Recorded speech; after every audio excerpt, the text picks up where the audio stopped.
Welcome in to the 23rd game of the 2023 Banana Ball World Tour. We are moments away from first pitch, and Mr. Electric, Christian Dierman, is making the grandest entrance of the tour thus far. The Bananas 8-11-2, 3 games behind their arch rival, the bad boys of baseball, the Party Animals. And they turn to their 5-year pitcher. Christian Dierman being dropped off in his very own Mr. Electric van.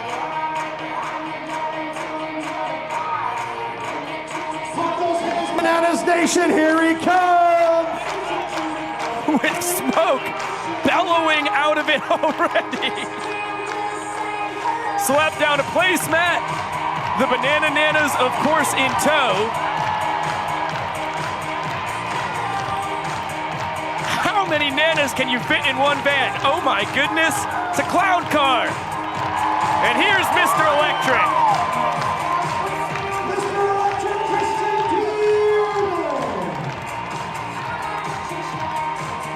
An incredible entrance for one of the biggest personalities in Bananas history. Dierman, 3 years collegiately, picked up a Coastal Plain League championship in his swan song as a collegiate player back in the summer of 2021. Now he's in his second tour as the Bananas' #2 starter behind Cowboy Kyle Lewis. You look at the numbers from Dierman, averaging 4 minutes on the dot per inning, which is a pretty impressive number, especially for a starter. He averages 7th overall on the tour, but he's leading the main 4 starting pitchers ahead of Delano, Sherman, and Lewis. 39 1/3 innings tossed, as you can see right there. Comes in sporting a 5.49 ERA, which is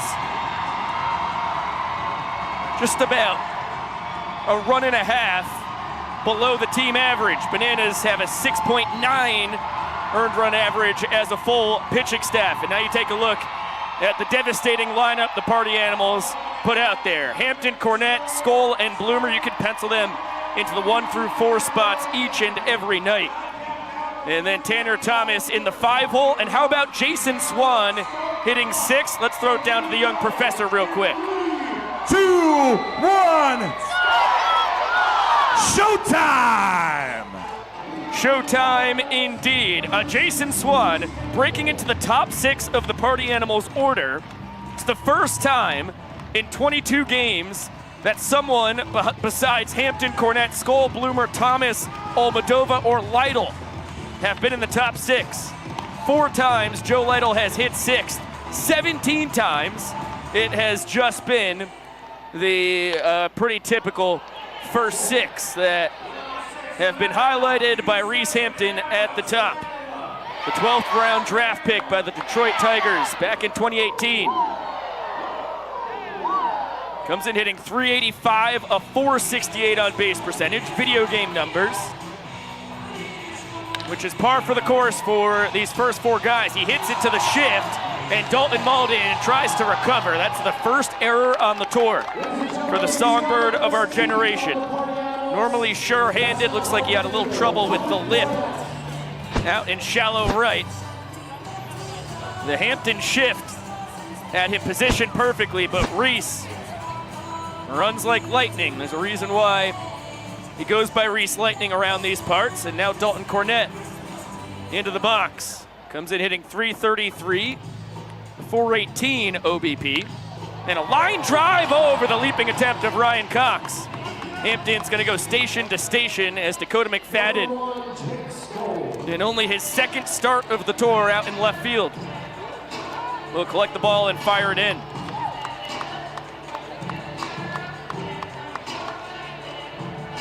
Hampton on second base, runs like the wind, as I mentioned, 10 for 12 in his stolen base attempts.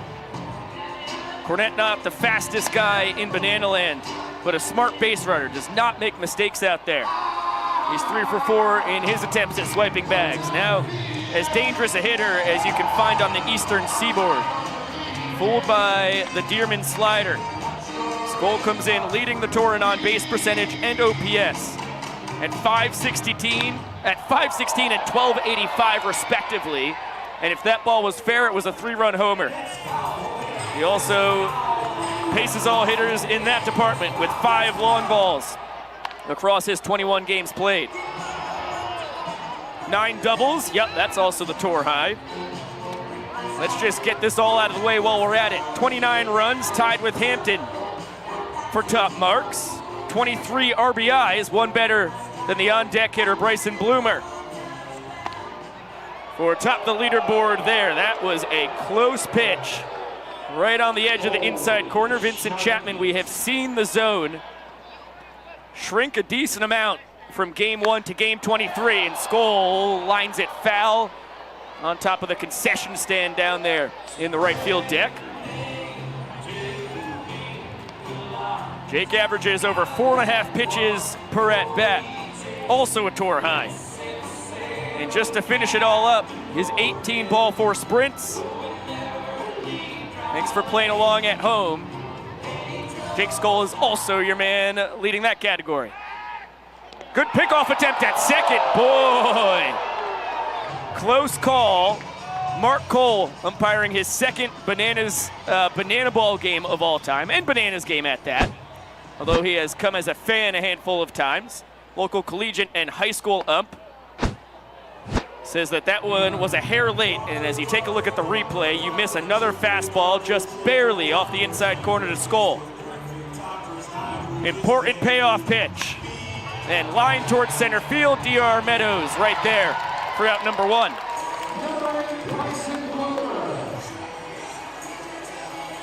Out of the frying pan and into the fire. You go from the tour leader in 7 offensive categories to the man leading the tour in batting average. The Boomer hitting .421, and that one hits him. Christian Dearman plunks his 10th party animal in just his 8th start. 10th game overall pitching.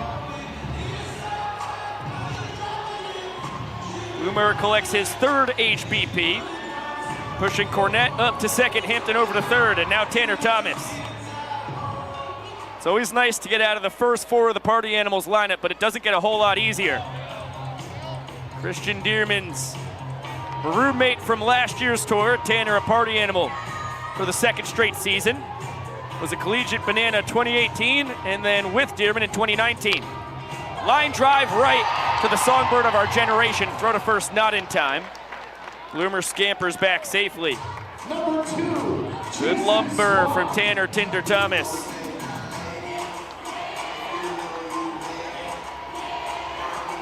And a big 2 outs for Dearman. Both of them hit hard. And Jason Swan is the last hurdle to try and escape the top of the first unscathed. Party Animals first baseman for the 2nd straight ball game. Swan, the 5-year man out of Georgia Southern. Just about 45 minutes west of us here in Savannah. Good bender, misses a couple inches outside.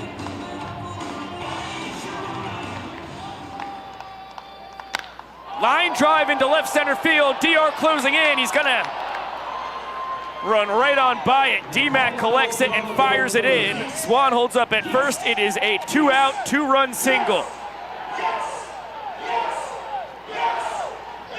Clutch knock from Swanee as the Jacksonville, Florida native has his 11th and 12th runs driven in on the tour thus far.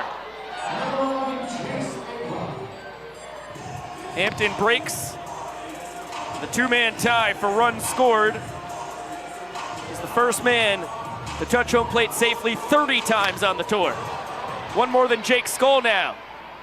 Another hard hit ball, but Chase Acuff, second victim of DR Meadows in center on the inning. Party Animals collect 2 runs and strand a pair on 1 hit. 1 hit batter, check that, 2 hits, 1 hit batter, 1 very large error, so both of those runs go unearned for Christian Dearman. As neither would have scored, Tanner Thomas's lineout would have ended the inning before the Swan 2-run single. Arlo, thank you so much for the donation, and happy 11th birthday, Owen. Thank you so much for spending your special day hanging out with us on the broadcast as you take a look at the numbers for the exterminator, Sean Fluke. In his second straight tour with the Party Animals. It's his 11th appearance and his first start. Although he has done battle against Christian Dearman before, back on March 5th in Jacksonville. He came in for the injured Carson Goldsmith after just an inning plus, and threw 3 terrific innings in relief after just 2 warm-up pitches. It's Dan Oberst, Eric Jones, and Michael Deeb due to swing it for the Bananas. As you get a look at Dan the Man right there. Second on the tour with that .406 batting average. 4th overall with the .461 on base percentage. And he is an early victim of the Fluke 12-6 curve. Fastball, curveball, slider, changeup, classic arsenal.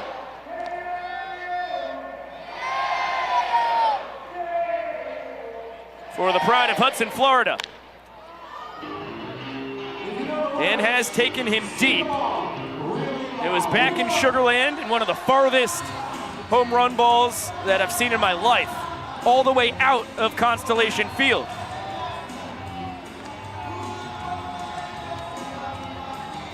Fluke out of Pasco, Hernando State.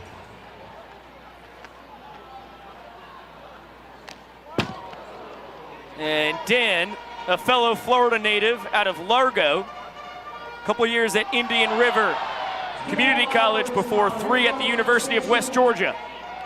And a cut and a miss. Nasty bender. And the exterminator sheathes his virtual sword.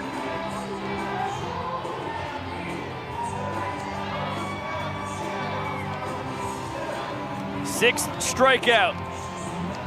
And what makes it 8 innings on the tour thus far for Fluke. And a healthy hack and a miss on the heater. Eric Jones comes in hitting .310, a .390 on base percentage. Little squib to the left side. Bloomer cuts off a cuff. And the Party Animals 1 out, away from jumping out to a 1-0 lead. The former Mariners and Twins product retired. And here comes former man from the White Sox farm system, Michael Deeb. Kathy Hansen, welcome to the BTV family. Deeb, a 4-year football player at Notre Dame. Then a couple years of college ball at Bethune-Cookman. Switching from the pigskin to baseball, and he hasn't looked back, and that's why. He's a barrel machine. His .371 batting average, 5th best on the tour. Just 10 points behind Mr. Oberst. And he sets the table for a man who can tie this inning in one fell swoop. Dakota McFadden, 2 long balls and 5 doubles, while hitting for a good average as well, .283. He was last tour's leader in home runs, 2 across the 12 games against the Party Animals. Malachi Mitchell pinch runs for Michael Deeb over at first. And Fluke gives him a look before sneaking a heater past D-Mac. And then Sean crosses his heart, thankful that he was able to sneak the cheese past the dangerous left fielder for the Bananas. D-Mac, just like Deeb over at first base in his 3rd tour. He was the first man picked back on the One City World Tour in 2021. At our tryout, Sam Claycamp was the only other man selected that day. Now an assistant coach for the Party Animals, and a player at that is Claycamp. Take a look at Malachi Mitchell leading the tour with those 19 steals in 21 attempts and pacing the Bananas with the 24 runs scored. Takes off, late jump, but Joe Lytle wasn't able to field the off-speed pitch cleanly. And Malachi goes to 20 for 22 in his attempts at swiping bags. Payoff pitch coming to McFadden. And the heater misses down and away. Malachi's gonna score easily from third. For anybody watching their first banana ball game of all time, when ball 4 is fired, all 7 fielders behind the pitcher and catcher have to touch the ball before it's live. And the runner can take as many bases as they dare. D-Mac, not the fastest guy this side of the Mississippi, so he's content with 1 base as the Party Animals' inning lead is cut in half. And Ryan Cox, the shortstop, now represents the winning run here in the first. Chopper backhanded by Jason Swan. He'll take it to the bag himself with a big leap. And Fluke limiting the damage to just 1 run. Party Animals win the first 2-1. Jump out in front, 1 point to zip. And we've got a Pie Daddy race here between frames as the Party Animals, a tradition that I wholeheartedly enjoy. Pose for a picture, Tanner Thomas, with a little flossing afterwards, some extracurriculars as you take another look. The hamstring on Jason Swan, clearly doing well. He has the biggest swing of the first inning, the 2-run single, and then puts the finishing touches on an inning win for the boys in black and pink.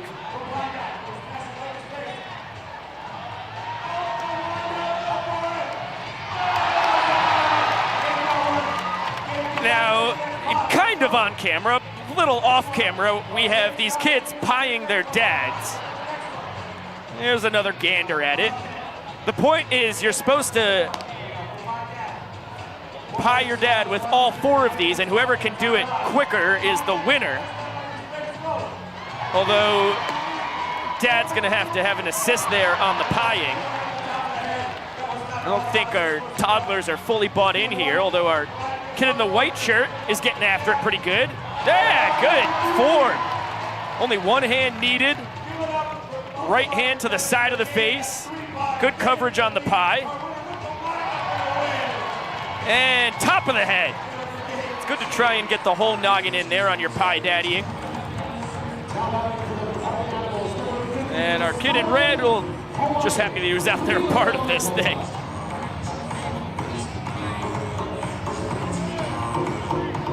Gary and Jen, great to see you in the chat. Reland Almadova will lead off the top of the second. 8, 9, 10 for the Party Animals. Lytle and Baber on deck and in the hole respectively. And that one lined off the light pole. Reland in his second tour for the Party Animals, the Stylin' Hawaiian. Line to right, charging in, making a diving catch. Danny Hosley, I don't know how you kept that ball from touching the grass. Took some really unique glove work on the left hand there as you get to see it again.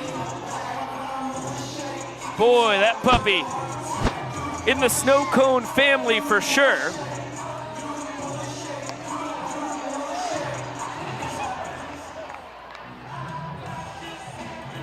And now Joe Lytle will try his luck after the nice diving catch from Mr. Hosley. And the Bananas extra hitter, Michael Deeb, joins us in the booth. How you doing, Big Tiger? B-Go. Doing well, my brother. How you living? So happy to have you up here in the booth. A good start to the ball game for you, man. 1 for 1, and then pinch run 4 by Flash, the kid who comes around and scores. You love that. You know, the guy flies. Currently coming off a slightly sore hammy. So I'm not flying as Dakota McFadden, that ball's down. Yeah, that's, get behind it. I'll tell you what, Joe Lytle uses the opposite field just about as good as anyone on the tour. Nobody covering second. Good thing Dan Oberst was backing it up because Joe's slipping and sliding and picks up a two-bagger. Nice little left-handed swing, stays inside the ball. He, like you said, he really uses that opposite field well. Guy's a good hitter. So Lytle, the catcher tonight, picks up his third double of the tour. Party Animals won the first inning 2-1, and they lead in points 1-0. Now Dustin Baber, who I believe there's a chance in the world. No, there isn't. I thought he might have a microphone on him. Oh, he does! Baber, can you hear us? Yes, I can, Nico. Wow! He's live in the box. For the second straight night, Baber mic'd up. Oh, that's a barrel. You got a guy? Flare. Flies it to DR Meadows, who backflips! Backflips it. He's going to try to tag. He's going to shoot him. He's gone. Put it on. What a throw for DR! Woo-hoo, let's go.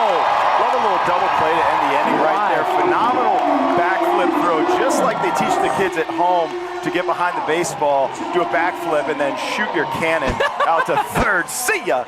Never make the third out at third, but I guess Joe had different plans there. It's all about the fundamentals. Backflips, heaves it to third, and you couldn't have had a better throw. Good scoop over there by Jackson Olsen, the grade 8.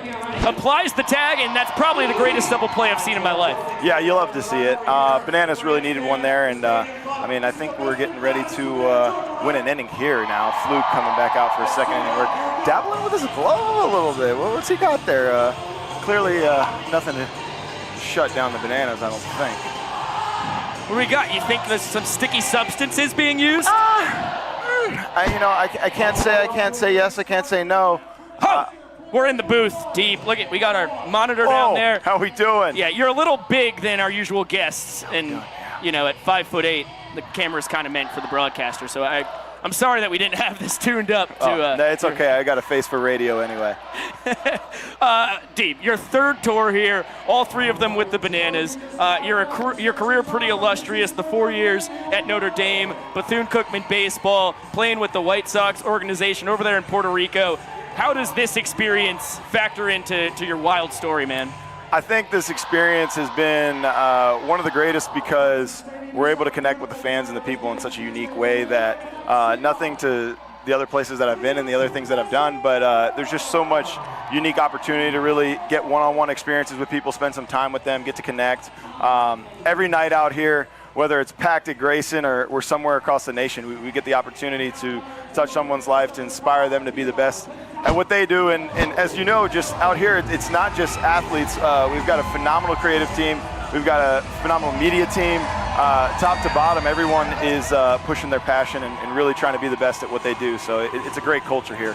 You're spot on, man. As Fluke out for a second inning of work, Dearman able to blank the Party Animals in the top of the second inning, thanks to the incredible backflip trick play. 8-5 double play for DR Meadows and Jackson Olsen. And let's hear again from the man who hit into it, Dustin Baber out on second base. How you feeling, buddy? Dude, I'm feeling all right, man. I mean, just missed that one a little bit underneath, but DR with an amazing play, as he usually does. I know we see it all the time, but you never get used to that right there. Yeah, no, that was mind-boggling. He's now 11 for 11 on the tour in trick plays, leading all outfielders by a healthy margin. And now a full count. Oh, yeah. DR is the best of them out there. I mean, I've seen some crazy tricks, but DR is usually the one pulling them off.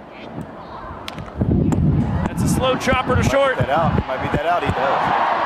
Yeah, DR can run like the wind, and Acuff, the only chance he had was barehanding it there. Oh, yeah. Not going to get the dock Quick out of too the box fast. there. Oh, Billy. Flies down that line. Billiam right here. What we got?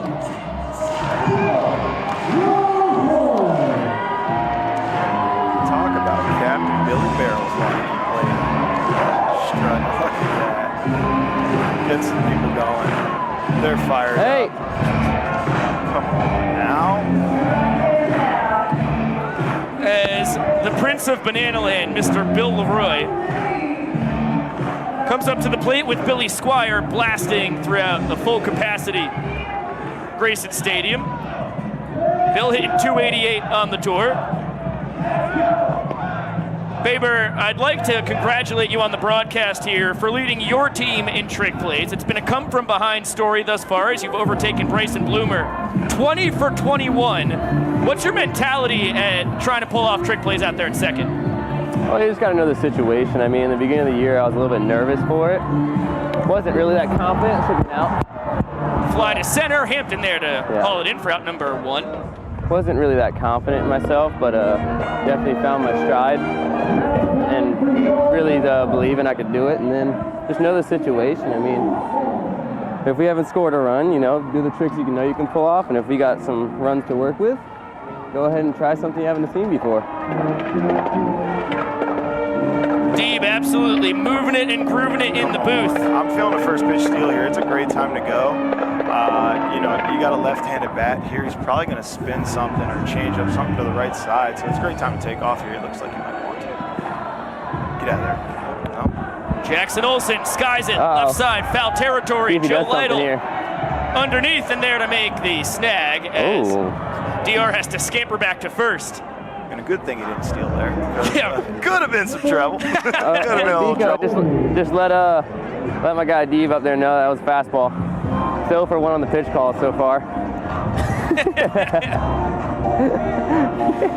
Now Danny Hosley, who has been swinging a hot bat as of late. The inning-winning run on first base. DR 5 for 8 in stolen base attempts on the tour. Ooh, what a spot. Well, a little tiny something extra off the outside corner.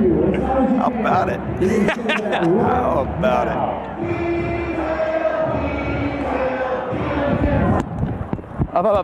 Cranked foul, and our third base camera woman, Dakota Burns, said doesn't flinch. Is that the Shermanator down in the bullpen warming up, huh? It's gonna be interesting tonight to see how the Party Animals pitching staff is managed. A little Johnny Holstaff day, it looks like, from them. They're getting guys hot early, bringing in the old lefty, the only lefty on the tour right now. But we're working with a little something on our sleeve within our roster. Really? Don't you worry about it. All I'll say is we got a guy that throws with the left hand that might be touching some rubber here soon. Baber, you think you're gonna toe the slab tonight? If I'm lucky. I mean, I'm a big fan of it. There goes DR. Lytle tries to go between the legs, and we appreciate the attempt. Oh, yeah, too. No, definitely. I don't think I'll be towing the rubber tonight, Vico. But let's just say if I did, it's gonna be a home run derby. All right? Well, I'm looking for another celebrity pitch in your future. I really like that. Oh yeah, we got a lot of things in the works. Let me tell you, we got something special happening in Tampa. I'm not going to spoil it yet, but we're going to have a couple different pitchers in an inning, so it's going to be pretty wild. Good. Nicholas, thank you so much for the donation. 2-2 again to Hosley. Where the ding did that miss? Vincent Chapman's going to say up. Yeah. You know, gotta love it. You know, I couldn't shake it and bake it and do the whole dancing and call the game. It's a tough job that I would never want myself. But that guy, I tell you what, is an absolute class act. Got a great heart, good man, and a banana backflip for the walk-off run. Beautiful job and great at bat, Mr. Hosley. Yeah, close call on the 2-2. Much easier decision there for Vincent Chapman on 3-2. Hosley walks off the inning. Baber, thanks so much for chatting, dude. Of course, dude. Love you, Vigo. Love you too, stud. We will do that again later on this year. And let's see, Deeb. Oh, you got a few guys left. You got to hop down to the field, or you're hanging out? Yeah, I'll hang out for an out, and then probably head down there. We'll probably come up this inning. Let's see, 1, 2, 3, 4. I'm up 4th. Great opportunity for a potential walk-off next inning. I like that. I like it. You know what I'm saying? Let's manifest a walk-off barrel in the future. Now you got your guys boogieing down here. Yep, a lot of hips. Maceo with Noah Bridges, Malachi Mitchell, Alex Ziegler, and Christian Dearman right in the middle of it, warming up. Yeah, this is good. I like this. We getting a little gospel music going? This is different. I'm with it. Got to keep the people on their toes, Deeb. Always. Speaking of keeping them on their toes, look at these guys. They're out bouncing around. I'll tell you what, man, Maceo is a phenomenal teacher. He could take some guys that no offense, can't dance all that well, and then all of a sudden become superstars when it's showtime here. Have you, in your 3 tours, ever participated in a player dance? So that's something we're potentially not going to manifest, you know? I like to give my full effort and, you know, and challenge myself with new things, but I think the player dance is something that is just beyond my capabilities with how well those guys just executed it, you know? I don't think Vitamin D can move the hips quite as well as they could, so might see it in the future. You never know, you know? JTZR1, thanks so much for the donation. Dearman out for his 3rd inning of work. And he's got the top of the order for the Party Animals, Hampton, Cornett, and Skoll due to swing it. Reese reached on an error and scored back in the 1st inning. Love it, getting ahead there with strike 1. Quick little shout out, George and Susan Deeb, my parents. They love tuning in to Bico, and they didn't know that I'd be up here with them for a little bit tonight. So love you guys, and thanks for tuning in, Mom and Dad. Pleasant surprise as Ryan Cox runs out of room, and really a lack of effort from the fans there on that foul ball. Yeah, you'd like to see him get off that bench and try to make a play. I mean, you come out to a banana ball game, I tell you what, if I was a fan, I would be diving. I'd be doing everything I could to make that out. Because if you do, I promise we're going to come get you, and we're going to have some fun with you in the dugout. We're going to jack you up and get you going here. Come on, make a play for us, somebody. Another chance, left side towards the ABR Stadium Club, and that was a tougher play. Tougher play of the Stadium Club there. You got a little fence to jump, and you know, it's pretty rocky over there. I wouldn't put it past one of the kids over there by the bounce house. You know, maybe get a little extra height with a bounce off the top of the bounce house and then double backflip catch. Maybe the one-up DR, you never know. I think that would usurp the greatest foul ball caught by a fan yet, which was in Sugar Land, Texas, in Constellation Field. We got a guy. Ryan Cox makes the call, thinks about trying to find his seat, but now upset with himself that he wasn't able to really square it up. You know, we'll forgive Cox there. The guy's got like 147 more trick plays than I think everybody in the entire Banana organization. The guy is an absolute trickster. He is phenomenal at what he does and a heck of a competitor. Love playing with him. D-Mac back on the ball there, tracking it back, got some room. Oh! Little spinning catch there. Nice look at it in the glove. Shooting that cannon all the way back over to Cox. You've got a Beautiful future job. in play-by-play, man. Hey, you know, I'd love to get after it with you on some broadcast in the future.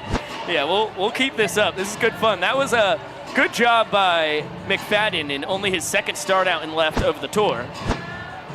And now Jake Skoll will swing it with 2 down and nobody on. This is the situation you want to face Jake Skoll in.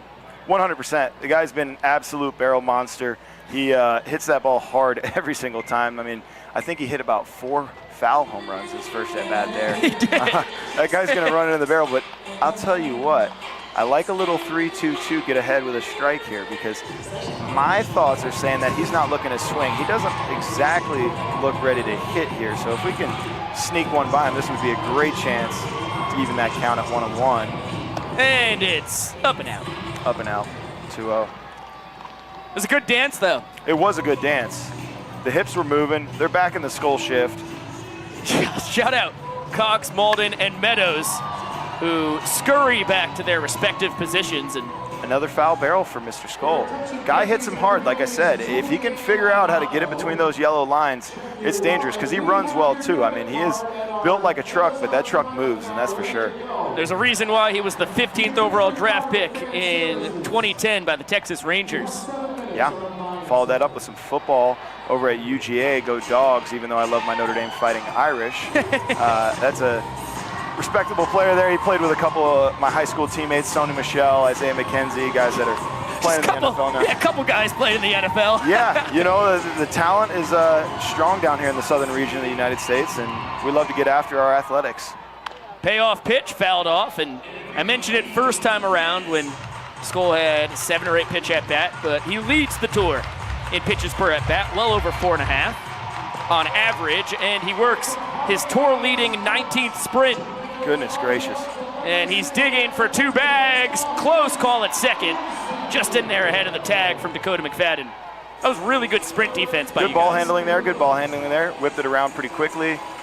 D-Mac slapping a tag on him there, but Skoll just a little too quick getting in there second base here. You know, with 2 outs, men on second, Bico, I'm up 4th this coming inning. It has been one heck of a pleasure to spend some time with you, stud. I appreciate it. I love you, man. I love what you do. And I've had a great time being up here.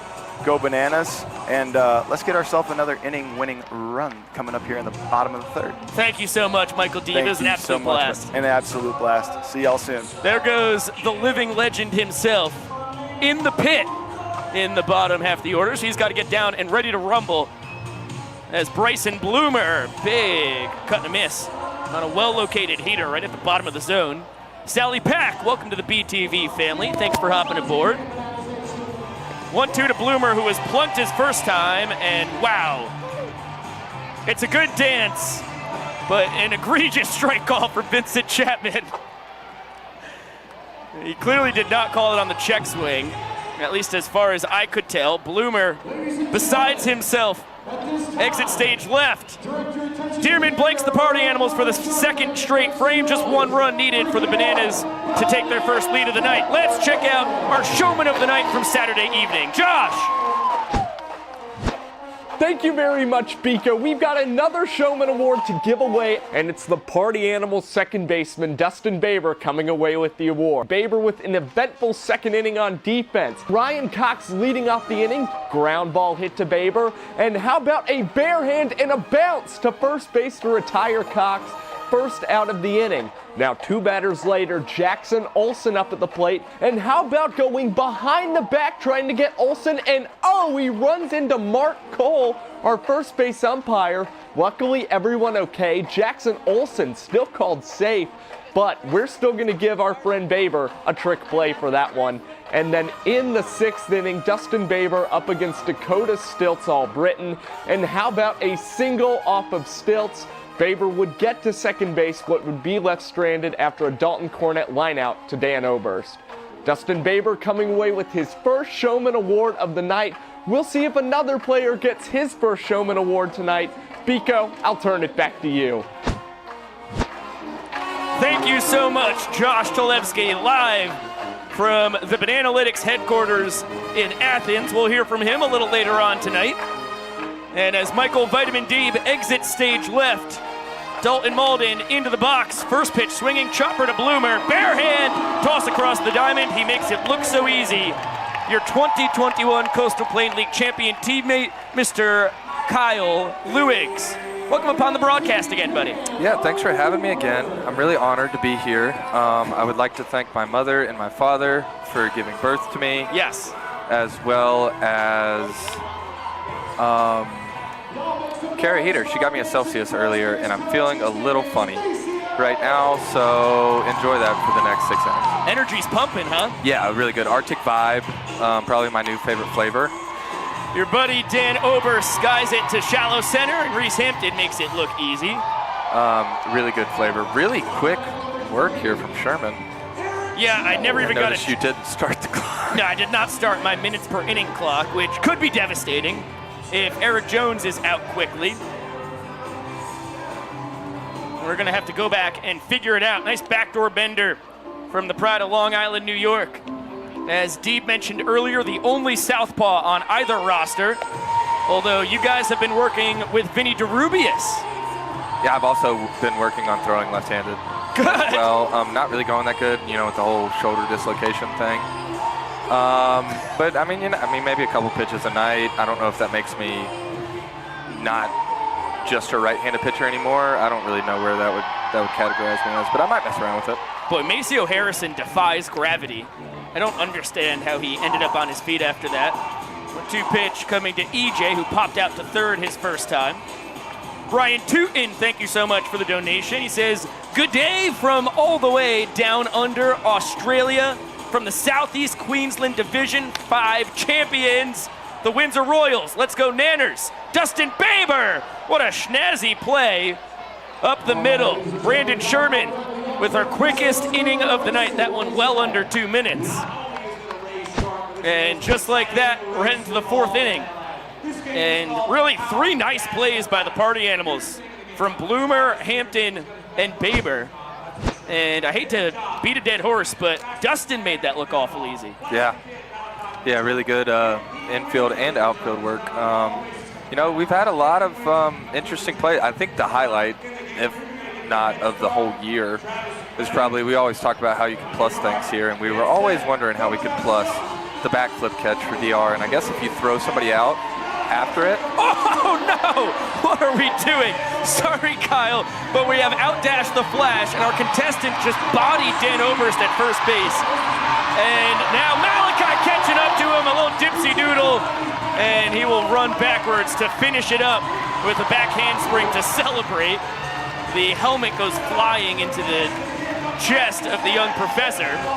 And another victory for Malachi Mitchell, who has only lost to our Director of Creative Content, Yvonne Trezak. Yeah, and I mean, I don't mean to, beat a dead horse, but, Yvonne finished 247th in our Disney 10-miler that he ran on Sunday. So, I mean, I'm not sure exactly how many people were running in that event, but I feel like 247 is pretty good. I think it was hundreds of thousands.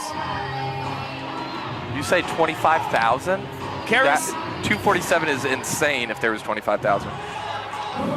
I think we're just making stuff up for fun now. I'm a unicorn. I don't know if you knew that. I didn't know that. We're making up whatever we want now. So. But I like it. I'm a narwhal. Nice. Unicorn of the sea. That's a good animal. Thank you. Our marketing director said there were 25,000 people racing. I'm going to say it was probably hundreds of thousands. It was 11,000. It was 10 million. It was now 10 million. It was legitimately 11,000, and that's incredibly impressive. Yeah, that's really good. Jared Donaldson, the new man on the mound for you guys. JTZ1, thank you for another donation, who said, "To hit's a home run." Nice.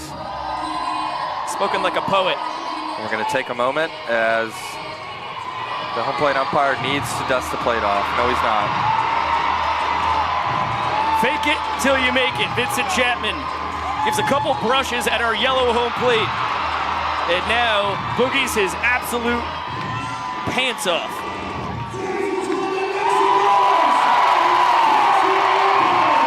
Would you or would you not rip your shorts if you did the 4-1-1 one game? Depends on the pair, but if I have 20 pairs of shorts, I'd probably rip like 7 to 8 of them. Yeah. I like that. It's tough. Let's get those numbers up. Tanner Thomas leading off the top of the 4th. Christian Dearman goes 3 innings, 2 runs, neither of them earned. That was a really good start by your buddy, Mr. Electric. Yeah, I was telling him it's good to get back in the saddle, and I think he's going to pitch Saturday up there in West Virginia against the Dirty Birds. So I told him when he was coming off. I mean, everybody knew it was going to be a short start with him throwing Tuesday and then piggybacking back up on Saturday. So I think we're going to see a lot of different pitchers used tonight, which is a new fun look at the Banana Ball game. This one's skied in foul territory. Bill racing over, barely runs out of room, and a Finn. Really good effort, but it bounces off the hands. And so close. They get a fist bump from Jackson Olsen. Mendy Ackerman, welcome to the BTV crew. And once again, I forgot to start the timer. It's okay. I've been keeping it in my head. We're at 57 seconds, excluding Vincent's dance. Wow, that's impressive that you can do that. Tanner Thomas strikes out. Bill chases him about 60% of the way there, and then the old underhand flip for out number 1. Good start to Donnie's evening as Tanner picks up his tour-leading 18th strikeout. Now Jason Swan. Reason why the Party Animals have a point. And the reason why the Bananas aren't winning 2-0 right now. He had a 2-out, 2-run single in the first inning. First baseman from the Party Animals. We'll have a mic on him a little later on tonight. Just missing. Just missing. Donnie wanted the call, maybe a smidge down and out. I want all the calls. I don't think that's unfair. The request is really valid. If that makes me selfish, then I'm selfish. Big switch up here for the Party Animals too, going from Dearman, who pretty much just throws frisbees, mid 80s with the fastball and all kinds of junk. Speaking of being selfish, do you know why the shrimp didn't share his treasure with the rest of the ocean? No, I have no idea. Well, because he was a little shellfish. That's good. That's good. Thank you. Well, you had that on the ready. Oh, I've got so many. It's honestly probably concerning. All right, we'll check back in on some of those a little later on tonight when they when they fit the mood. Payoff pitch is down. And we'll see if Swanee tries to get 2 bags. He's going to pump the brakes and be content with 1 base on his sprint.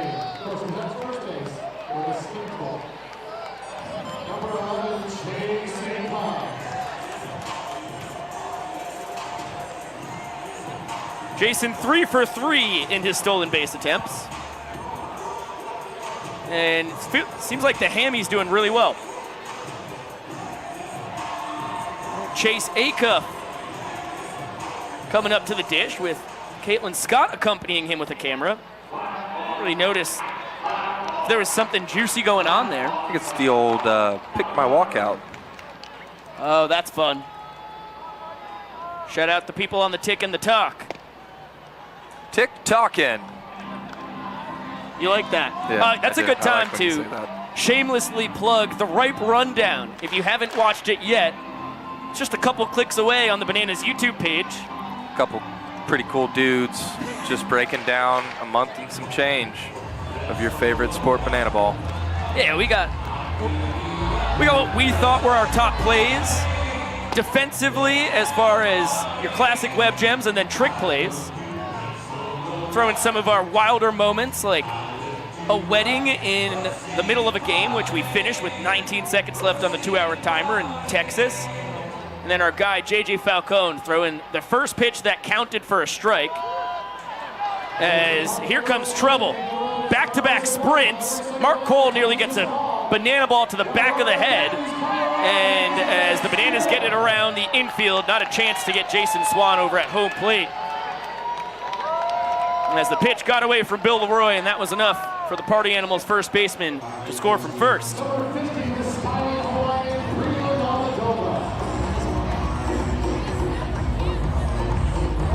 And this is example number 10,312. Why banana ball is a hitter's sport, Kyle. 10,312, is that all the reasons why, or are there more? No, that's all the reasons why. Oh, that's the last one. And the vast majority of them are ball 4 sprints. Got it. Just phrased slightly different. Correct. Two walks in baseball, it'd be first and second, and no runs across. 2 sprints, man is on second, and the first recipient has scored. Now Breland Almadova, who flew out to right his first time. Really nice diving catch from Danny Hosley out there. That was beautiful. And Jesse Cole is in the chat. And it is going absolutely bonkers in there. Jesse undercover, and good looks. Chad Reese, our coordinating producer, says, hey, we've got a mic on Danny Hosley out in right. How you living out there, stud? Hey there. I've been listening to this great commentary here by you and Kyle. Oh, Appreciate that. This one tapped to third. play, Jackie. Yeah, Jackson gets the short hop, and Breland retired for out number 1. Dan, I would like to commend you on keeping that snow cone in your mitt on the diving play earlier tonight, buddy. I wanted to sneak out, but I wasn't going to let it. Yeah, what were you doing leading up to that? I know a foul ball hit that light pole over there. Were you still getting back to the spot while it was hit? I was actually handing it to a fan. Oh, fans first, Danny Hosley. Fans first, always. That's good. Always. Now we got 2 down, and Joe Lytle, who only likes to yank the ball. What do you got on your positioning, and what do you think is going to happen? I'm going to call backside. Oh, well, we got 2-0 here. I think Donnie's going to give him a heater. I want to say fly ball to DR and the inning. And Nanners come back and score 2. I like it. I like the prediction a lot, Danny. Let's see. Oh. Now, you are the ultimate utility man. Kyle has me working on a 3D printer that could clone you. Yeah, how is that cloning machine coming, by It's the way? all funding, Danny. So if we could get any kind of funding, Oh, okay. Here comes the... that'd be good. Oh, we got him. Oh! Yeah. DR can't ascertain the flip in time, and Danny is our 7th and final man who has to touch that. 3rd sprint of the inning for the Party Animals, who are wobbling on home plate and then will waddle back to the dugout. Turned into a bunch of penguins. I like that. Acuff scores the 2nd run of the inning. as Lytle picks up his 4th sprint and 14th RBI of the tour. He doubled to left field his first time. And now Dustin Baber, who with a mic on him, flew out into the backflip double play, heard round the world. Yeah. Danny Hosley, where does that play rank on the wildest things you've seen on a baseball diamond? That probably's got to be number 1 right there. With the situation, runner on second, let me just hit a quick backflip, tag up, and then just shoot him at third with an absolute hose. Oh, do it again, DR. Liner up the middle. So you don't want to try him. And that's a good idea. Meadows has already gunned down 2 guys at home plate on the tour. There we go. Here we go. Definitely one of the wildest things I've seen on tour. Yeah, here comes a guy that you can definitely make an out on, or at least get an attempt at making an out, as I've seen him yank probably 67 balls foul into that concession stand down there off me. He's done it a few times off me too. It's a good heater getting the low inside corner. Reese 0 for 2 on the night. Reached on an error and scored in the first, popped out in the third. Donnie trying to stop the bleeding. 2 runs already in, runners at the corners with 2 down.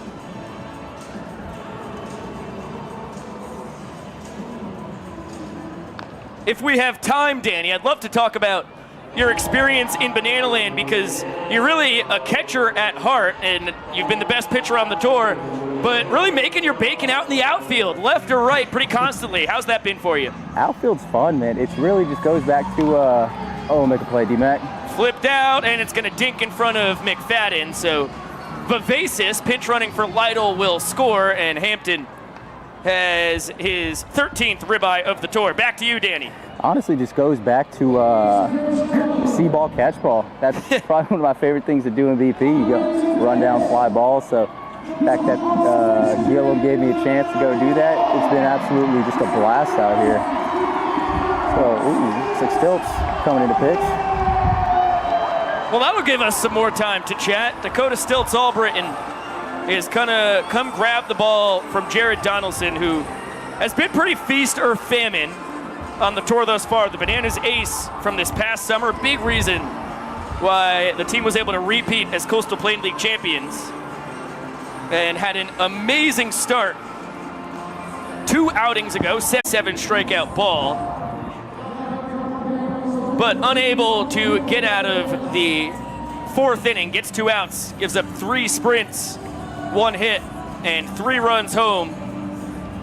Leaves guys on first and second for the second best pitcher on the Bananas, only behind Danny Hosley, Dakota Albritton.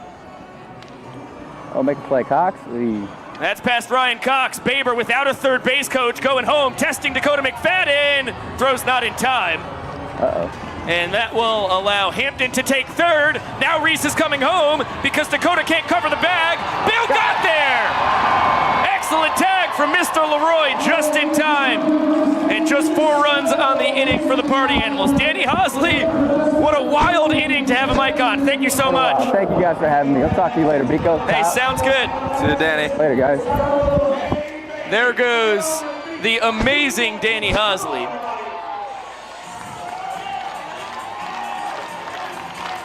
And what the ding just happened, Kyle? I'm not really sure. The only thing that I wanted to chirp in there before all the chaos ensued was, I think my favorite Danny Hosley is the one at second base during the 3-2-2s. Just got another look at the replay, and that was a magnificent play by your roommate, Bill Leroy. Nice little slap on the inside of the thigh. Yeah, the last 3-2-2 we did on my start on, what day was that? Friday? Correct. Saturday. Yep. Yeah, was getting to share that experience with Danny Hosley, who was a part of either his first or second 3-2-2, and boy was he nervous, but I thought he did a great job. He's getting his feet wet in the dancing community, and I think he's doing a great job. Rin, thank you so much for the donation. Say, hey, Biko, my husband Rob would like to say hi to Cowboy Kyle. Hello, husband Rob. Thank you for the donation. It is very kind of you, Rin. Thank you to everybody watching on YouTube tonight. The chat's been going pretty bonkers. I know the presence of the man in the yellow tux, Jesse Cole, always has got to help out that cause. Yeah, definitely. Jesse says, keep your eyes peeled. We have big plans for the future of Banana Ball. How about this interaction? The owner of the ball club in the chat.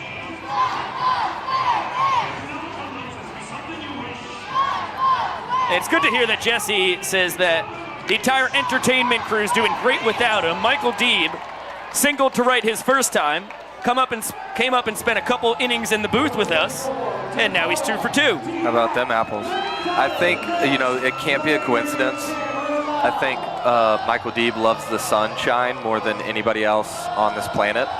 And right around BP at 215, 220, we were rocking a UV of 10. And I've never seen somebody so excited in their life. That one all the way to the backstop, and Deeb will take second on the wild pitch. Good scoop there by Dustin Baber. Keep the ball in the infield. It's about as good of a start as we can ask for, you know, being down 4, looking to at least tie the inning, if not win it. Nanners need 2 more men to reach base before they can dream of tying the 4th inning. Brendan Sherman out for his 2nd frame of work. Retired the Bananas 1, 2, 3 in less than 2 minutes in the bottom of the 3rd. And D-Mac now with a 2-1 count on him. Nanners left fielder with an RBI 1-base sprint his first time.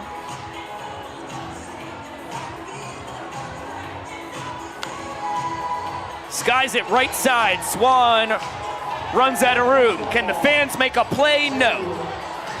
Thankfully, for the pride of Rocky Point, North Carolina. I don't want to put you on the spot here or anything, Pico, but when was the last time we had a fan catch a foul ball? Oh yeah, no, don't put me on the spot at all. Of course I know that, right off the top of my head. I'll give it to you any second now after this 2-2 pitch. Scottsdale, Arizona. Is that real or fake? I'm 99.9% sure it's real. Okay. You're really good at what you do. Thank you so much. You are too, dude. Thanks. Just kings building up kings up here in the booth. That is a nasty knuckle curve down and in. And the Shermanator gets D-Mac, which is good revenge because all the way back on March 2nd, McFadden took Brandon deep to walk off the first inning 4-3. Knuckle drop, knuckle curve, same thing. It's a nasty pitch. I'm sure you used to throw one of those back in your day. You know, I wish I could say I did, as Ryan Cox takes the heater for strike 1. Nanners shortstop, bounced out to first. Back in the first inning. But I've never been able to throw a knuckleball. So any variation of it, not a chance. Me either. I've got a really bad habit of biting my fingernails. And I think I've found a solution to biting it, but it's not necessarily foolproof. But I'm still workshopping it. Deeb leads off second. Good stop there by Lytle to keep him there. Sherm comes in throwing fastball, high 80s, low 90s. Slider, high 70s. Curveball, low to mid 70s. That's the knuckle curve, knuckle drop. And then the knuckleball's mid 60s.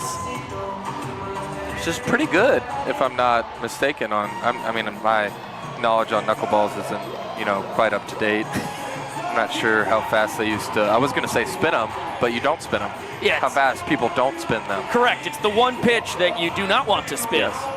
As the 2-2 is bounced to Swan once again. Sherm covering the bag. Instead, Jason's going to have to beat Ryan Cox. And Party Animals 1 out away from taking the lead once again here tonight. They've got a 4-run cushion here in the 4th. And looks like we've got a whole ton of fish down in the Bananas dugout. Who's going to bite the banana that Tyler Gillum just hurled out? Looks like DR Meadows. Gillum's got a big one. And this guy's putting up a heck of a fight. The doctor finally reeled in by his coach. And beautiful time to pose for a picture. Why get one when you can have 2? Oh, this is a serious wrestling match. Okay, let's just grab another one with Meadows standing up. As the great Josh Zalewski said, I mean, it gets people going when they see a picture of a man or a woman with a fish. Really gets them going. It's a really good callback. We'll hear from our darling Josh in the near future. Chase Acuff deep in the hole, flip to first. Incredible play by the Party Animal shortstop.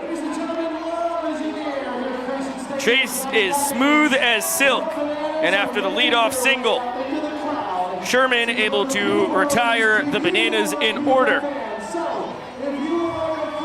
And the Party Animals up 2 points to 1.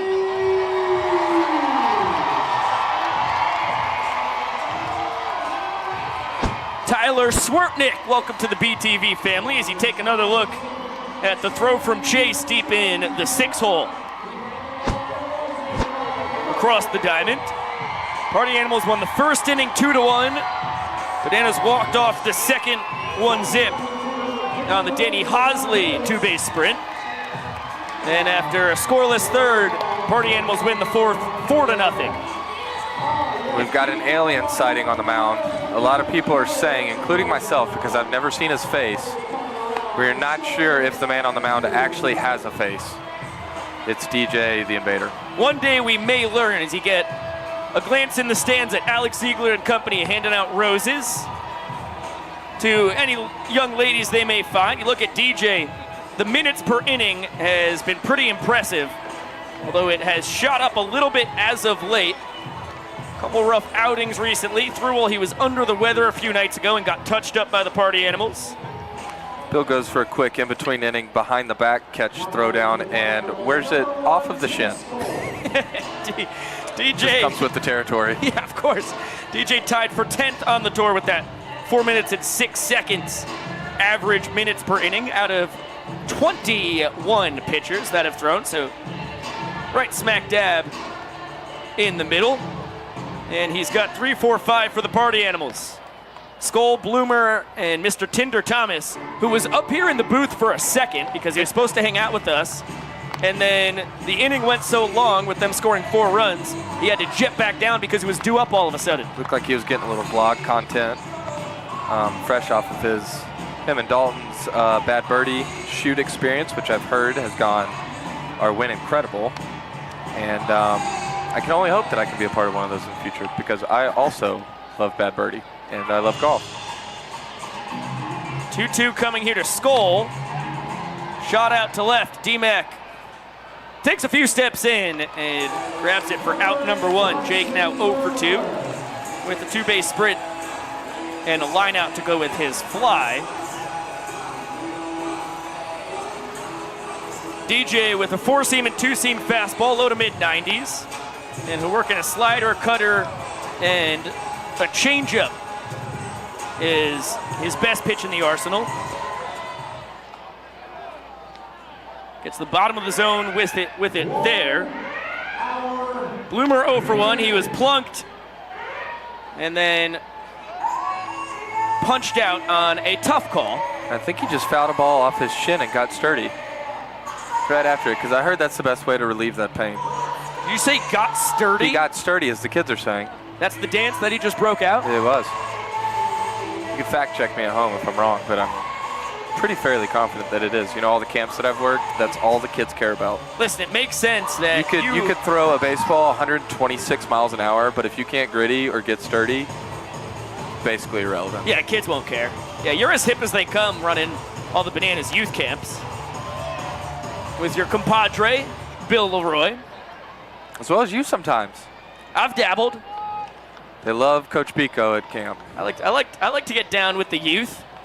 Another 2-2 to the Boomer, and he's plunked for the second time tonight. Ties Joe Lytle with his 4th HPP of the tour, 1 behind Acuff for the season high. And it's the second time he's thrown around what his mamas gave him. It's a substantial keister then. Yeah, oh, yeah. You don't see those up in Lexington, Kentucky too often. Bloomer is a rarity. He's built like one of those cookout milkshakes. Yeah. Thick as they come. That's good. Bloomer has been built by cookout milkshakes. Whole lot of stops on journeys up to Lexington County, South Carolina, across back-to-back Pettit Cup championship seasons with the Bananas in 21 and 22. And how about that? Dalton Cornett eating a banana in the dugout. It's very on brand of him. Bill was eating a banana earlier today during VIB in the locker room and mistakenly left the peel on the table that we were signing stuff on. Yes. Split was not very happy about that at all. It's a delicate situation. Yeah, he tried to resuscitate it, was unsuccessful. Just not a very good scene. We had to get him out of there, actually. Third straight 2-2 count to start the top of the fifth at Tanner Thomas. A little too much launch angle. He's going to walk right back to the dugout as DR settles under it. Gets it for out number 2. I got to say, I've called a lot of games up here, Pico. And just from this perspective, I don't know if it's my sunglasses or not, but the outfield is looking extra wide tonight. A lot of surface area. A lot of green stuff out there. They don't call it the Grayson Graveyard for no reason. Danny Hosley, wow, over the shoulder snag. Second dazzling play by the Bananas right fielder on the night. And the second play that he hasn't even been set in position. He's just roaming around out there like a cow eating grass. And then just turns around, turns a couple shoulders, over the shoulder catch. Just trying to figure out where the good grazing is. And the Banana Nanas boogieing down on the field as we get a really nice shot at the Bananas bullpen. And behind that light pole, Danny Hosley collecting high fives. Long pan. Okay, they're the Nanas. All right, terrific. They're on the little screen. We're on the big screen. Biko Scala, Cowboy Kyle Lewis. We are spinning the wheel of unfortunate. I'm scared. There's a lot of new things on here that I don't think I want.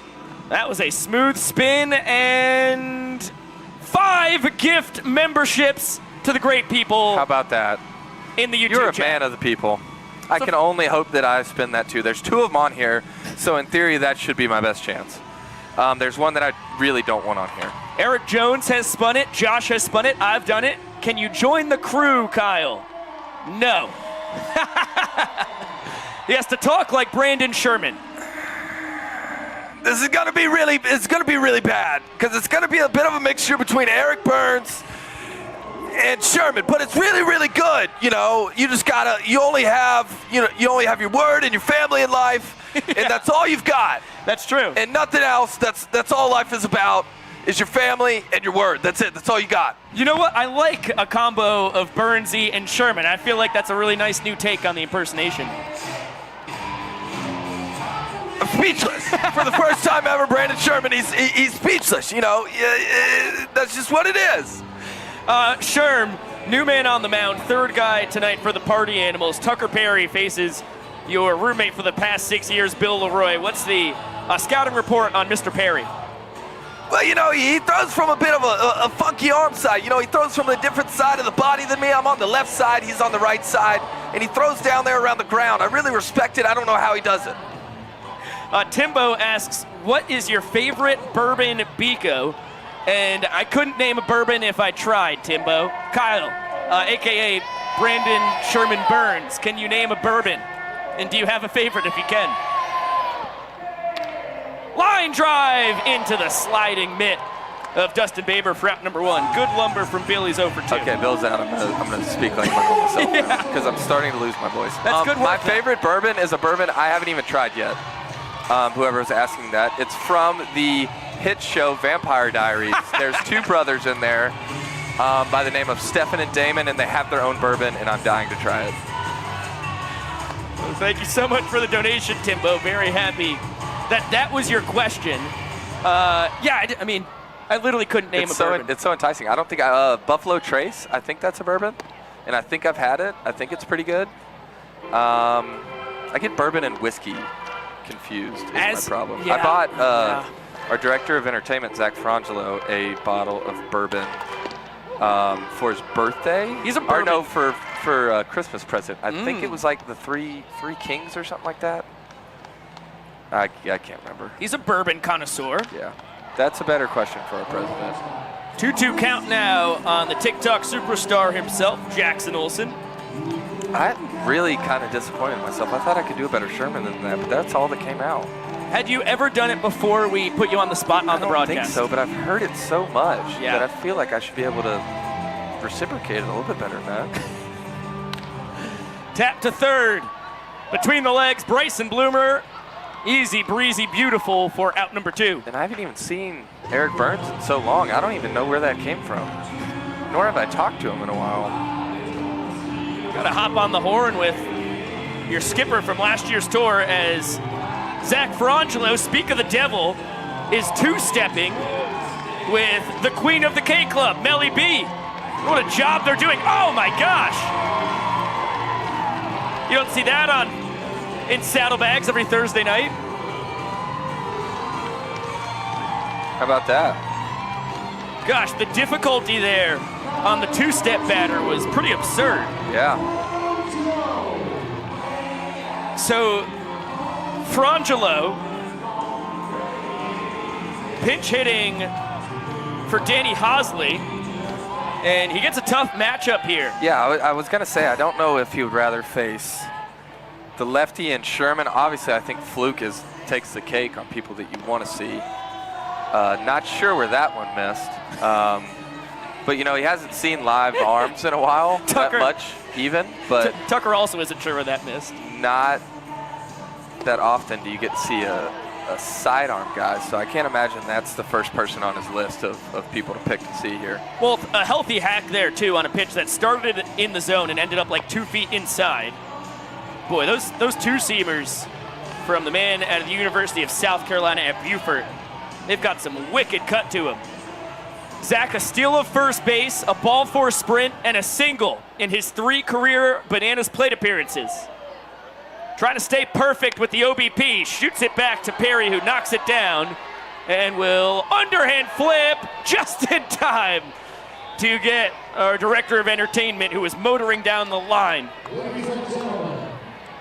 Sandra says, Kyle's love of the Vampire Diaries cracks me up. It's a good show, man. It's a good show. You're approaching season 5 now? Yes, getting very close. You take a look at the bang-bang play over at first once again. Tucker Perry able to get the job done. He retires the Bananas 1-2-3. And through 5 innings, Party Animals up by a point, 2-1. As our players and cast and crew salute all the folks who have served our country in the military, both past and present. And all of us here in Bananas TV send that to everybody watching back home on YouTube.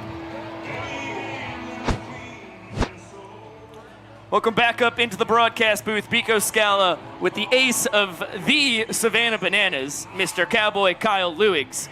And we got a good ball game on our hands here. The last tune-up for you guys before you face the West Virginia Dirty Birds, the Charleston Dirty Birds. That is correct. That is correct. Charleston is in West Virginia.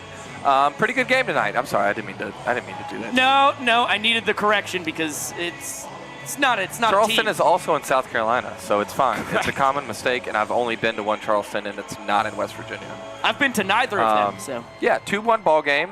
Pretty clean. We got an error on each side.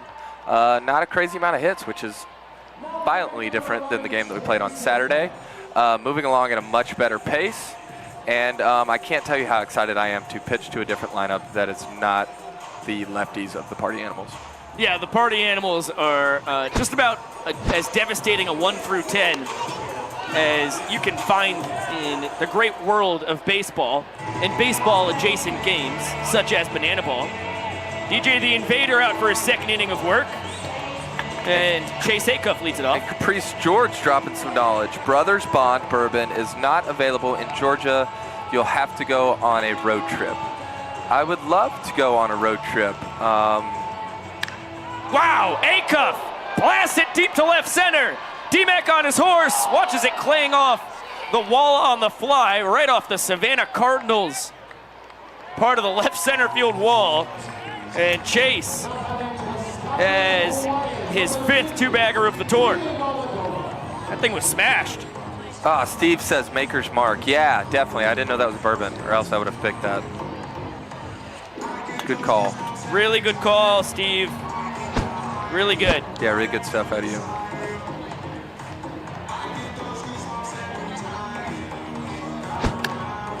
Chopper to second base from Breland Almodovar, who decides not to run. So Dalton Malden will take the easy trick play, goes between the legs, and he is now 9 for 10 in such attempts.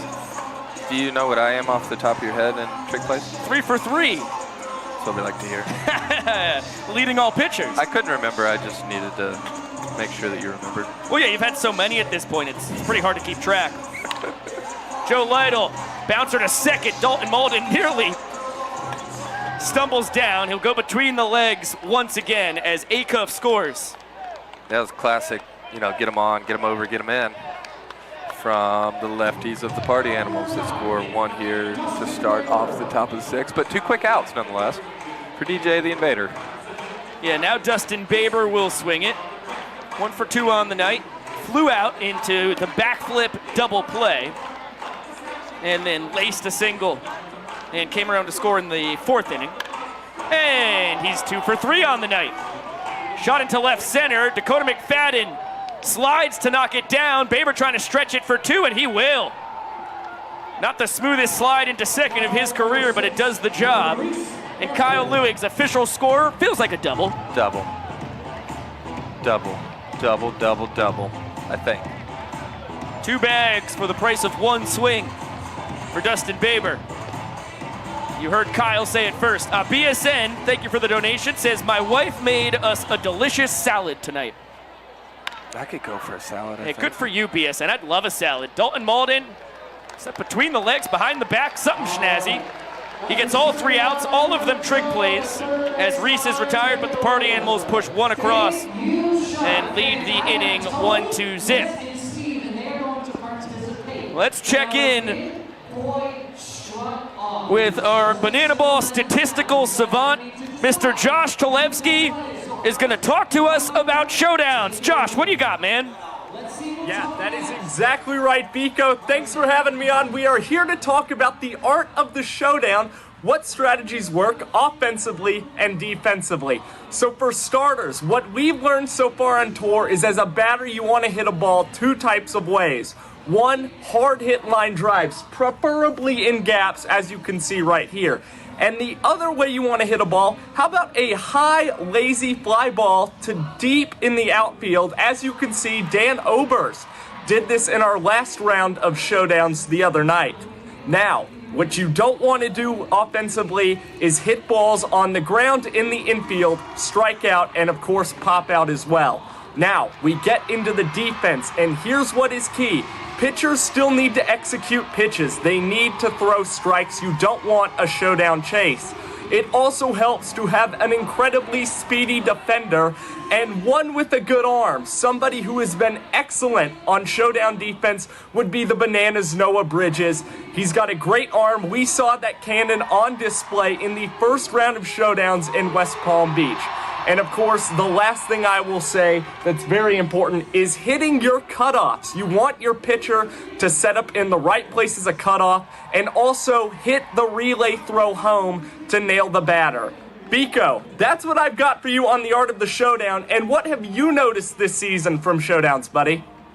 Oh, Josh, it's a great question. You hit on the big stuff right there. I mean, the most important thing is putting the ball in play as Dalton Malden leads off the bottom of the 6th inning. Jake Lialios, the new man on the mound.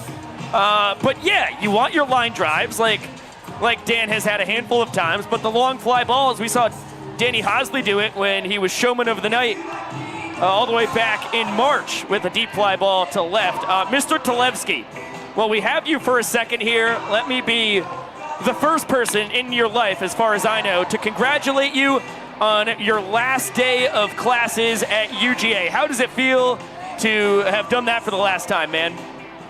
It was a wild experience. It didn't even cross my mind that I was walking out of class for the last time yesterday, but it feels good. Now I just got to finish some online work, and soon we'll be in Banana Land all the time, buddy. Listen, can't wait for it as Dalton Malden, a victim of the Lialios bender, and what a great celebration we had there. Josh, So good to have you live on the broadcast, man. What is your prediction before we bid you adieu for the rest of this evening? Well, if I can pull a Jesse Cole, I think it's going to be a close game and come down to the last inning. That's an astute observation. Josh, enjoy the rest of your night in the Bananalytics headquarters over there in Athens. I will, Biko. Enjoy this Lee Allier's 3-2-2, buddy. Thanks, stud. Jake breaking it down with Acuff, Baber, and Hampton, mimicking him terrifically, and Dan Oberst smashes it to dead center. It's one hop off the wall. He took his time coming out of the box. He's going to have 3 bases easily and gets the stop sign from Adam Byron. The second all-time triple on a 3-2-2 pitch. Dan Oberst joins Brian Barton of the Cardinals and Braves, who did it in the Major League Baseball Alumni Association game. And with Dan on third base, the inning tying run, now Eric Jones at the dish, the 2-hitter for the Bananas. And we welcome in Jason Swan, mic'd up at first. How you living, Swanee? Swan. Swan? Swan. Jason? Oh, no! We got him loud and clear. I don't think he has us. But boy, oh boy, do we have him. Swanee, bark twice if you can hear us. Jason, do a cartwheel if you can hear us. I'm not seeing any kind of action over there. No cartwheels. I got it. Nor barks. Nor cartwheels. But he's there for out number 1. He is there. No, for out number 2. All right, well. Huh? They're not saying anything. I can't hear them. Oh, we're saying something, Can't hear him. Swan. We can hear you. You just can't hear us. He waves to us. Trust me, I'm confused too. As Steve fouls one straight back. I had 2 things I wanted to say. Yes. I sure hope my dear friend, I don't know if he's a friend anymore, Josh Zaleski, didn't say anything mean about me on the broadcast when I couldn't hear him. And secondly I was just about to call my yard card on Dan before he hit that ball off the fence. What, Jake? Because Dan was telling me that he has intentions of hitting a home run at some point tonight and throwing his bat over and out of Grayson Stadium via the grandstands. That's really good inside info to have, man. Dan still 90 feet away from scoring after the 1-out triple. Big pop out to our man who is mic'd up but does not have a working IFB, Jason Swan. See if Swanee's saying anything. Swan. Swan. Swan. Yeah, he's singing. Party animal. Oh, he's remixing. That's good stuff. Yeah. You know, I like this. That's good. Just please use your words wisely. Just see what happens down there. Yeah. I don't think he knows that we can hear him. No, definitely not. Just trying to do my best charades of, we can hear you. He just waved back. That's strike. Oh. Payoff pitch. Jason doesn't have the angle we do. That was an inch, maybe, off the inside corner. It was a good take. Deep 2 for 2. Oh, big pitch. There you go. Baber there. And Swan gets the final out. Well, we'll try and chat with him later tonight, see if the IFB can work itself out as he silently jogs off the field. Good to hear the bling clanking around. Yeah, that's good stuff. Good job by Lialios. He strands Oberst at third. And the Party Animals win the 6th inning 1-0. They jump out to a 3-1 lead in the all-important points category. As the Banana splits,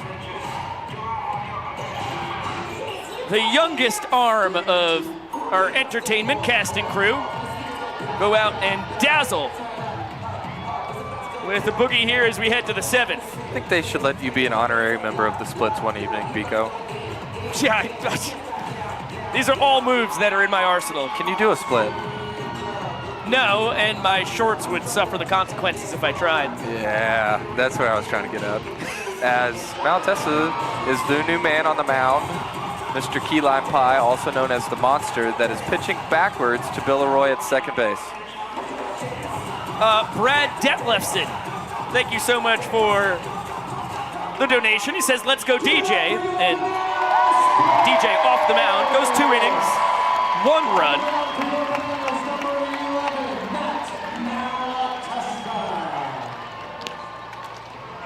No strikeouts, no sprints, 1 hit batter. Gave up a couple knocks. I think we're going to have a reverse throw down here, Biko. I like this. Leroy from second, 2 home, right on the money. That was a strike to Dalton Malden. As you take a look at the numbers for Malatesta. Had a tough start to the tour, just like Donaldson, the 2 splitter specialists. But he has had 4 straight outings out of the pen without allowing a hit. Starting to figure out how to throw these new yellow banana balls with the nasty splitter that was a big reason why he threw 3 scoreless innings in the decisive Game 3 of the 2021 CPL Championship in relief of you. Yeah, Biko, you know, I'm still trying to figure out the yellow balls myself, too. Yeah. Toying around with the splitter as well as a changeup. Anybody back at home, if we have any hidden closet pitching coaches that would like to give me any pointers on a changeup or a splitter, please let me know. It's 2-3-4 in the Party Animals lineup.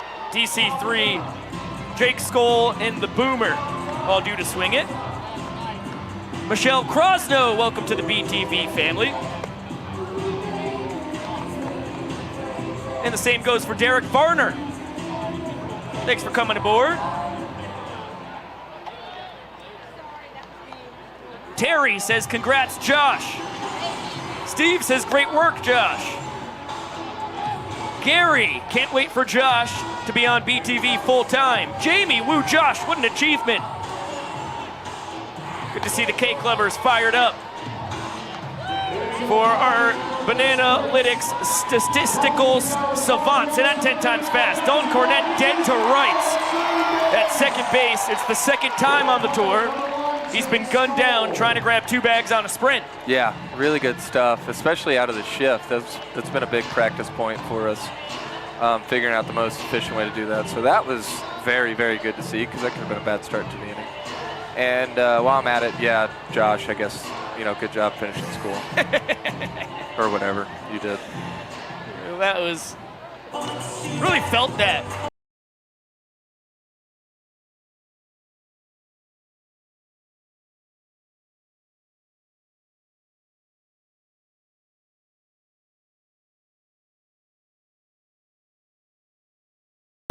Gifts out a Bananas membership. Geez, I forgot how to talk here in the top of the 7.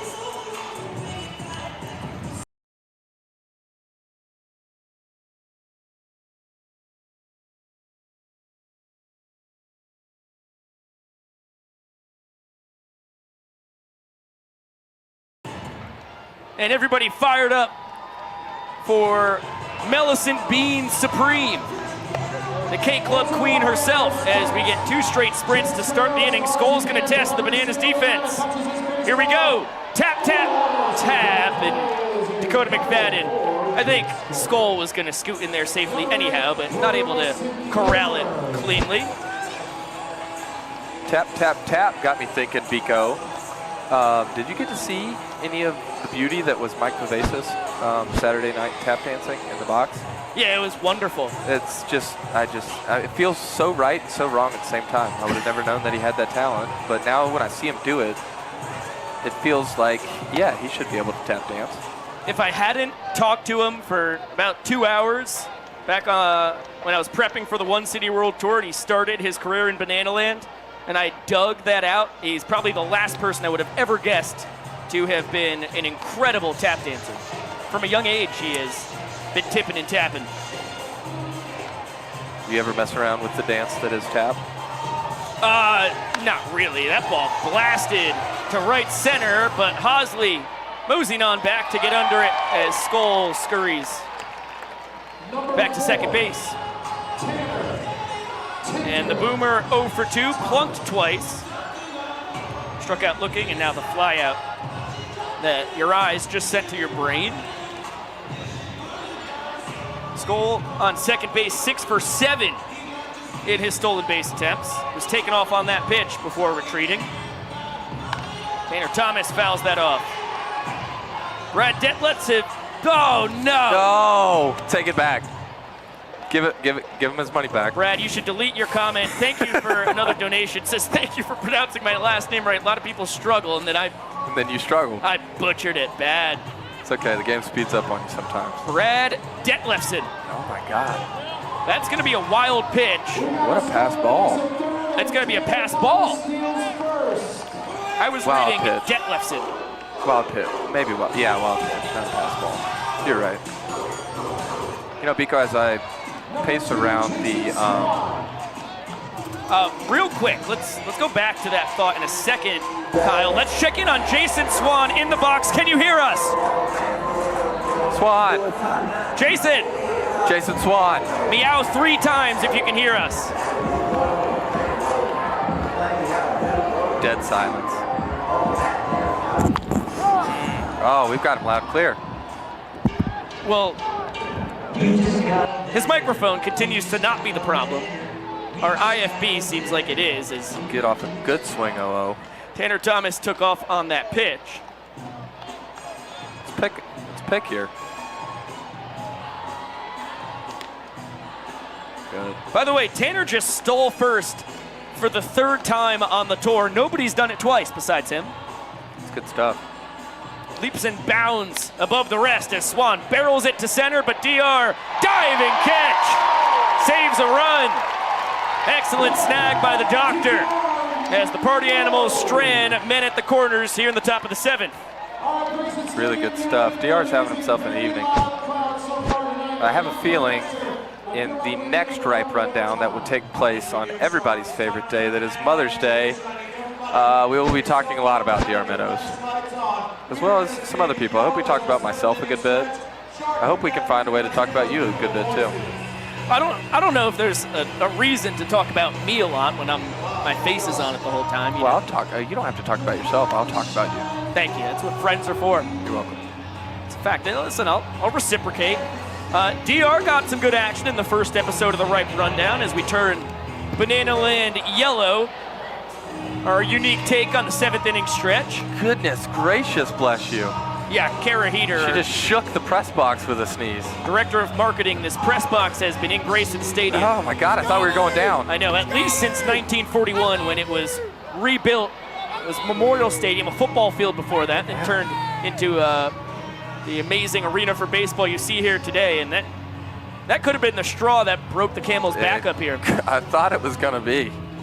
I mean, I don't mean to harp on it too much, but that was the most explosive sneeze I've ever heard in my life. These are noise-canceling headphones. I can't normally hear anything, but I heard that loud and clear. Thought it was going to shatter my right eardrum. I mean, I'm not in a good spot. I don't know if I might have to go down early, Biko. Yeah, that kind of shook you up, huh? I'm not feeling so good. All right, well, listen, let's try and persevere. I know. Can we get a door in between that hallway, you think, maybe? Yeah, we can install that. It's kind of weird because we have this whole triangular angle type thing going. What shape is that? Some beads. Kara says we could put some beads down. I like that. And before we get back into the action here, I've been pacing a little bit in the press box, and I couldn't help but notice your Hers chips are up here, cheddar horseradish flavor, and I want to get your opinion on them because I had the Old Bay Hers chips. Yes. 2.6 out of 10. Really disappointing stuff from what was one of my favorite experiences coming back from Epcot. Yeah, shout out Disney World. Only costs you 180 shekels to get in, but once you do, it's a blast. Dakota McFadden will steal first base, so only the 3rd man on the Bananas to achieve that this year. Before we talk chips, come on, Swan. Can you hear us, Swanee? Yeah, I can hear y'all. Let's go! Let's go! 1 for 4. Jason, how you living down there? Oh, I'm living good down here, man. Oh, we got Flash on base. Here he goes. Malachi off to the races. He got an excellent jump. Safe as always. And he's 2 for 2 on the night, 21 for 23 on the tour. Cox quickly ahead 1-0. Swan, I couldn't help but notice your last step back. We've been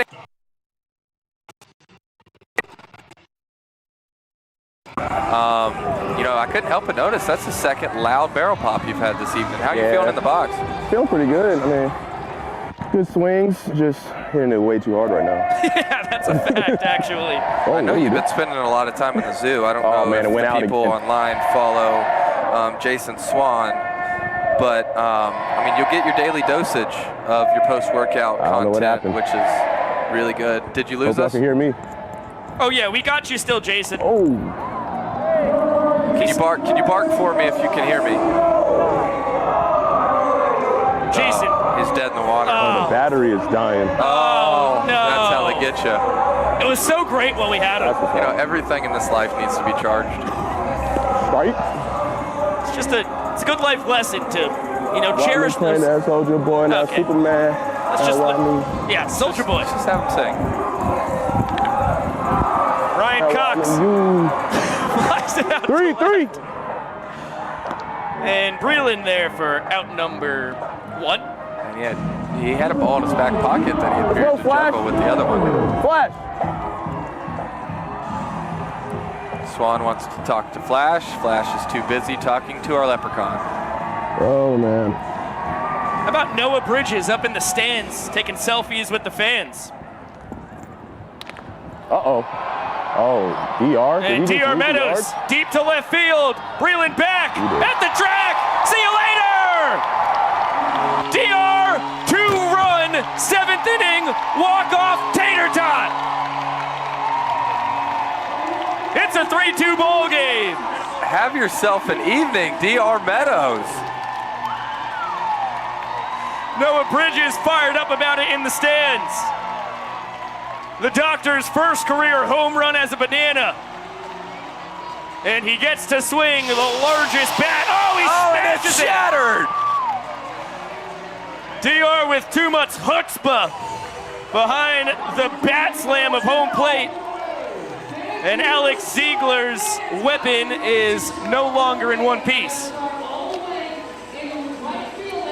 I've got a little inside information for the people in the chat.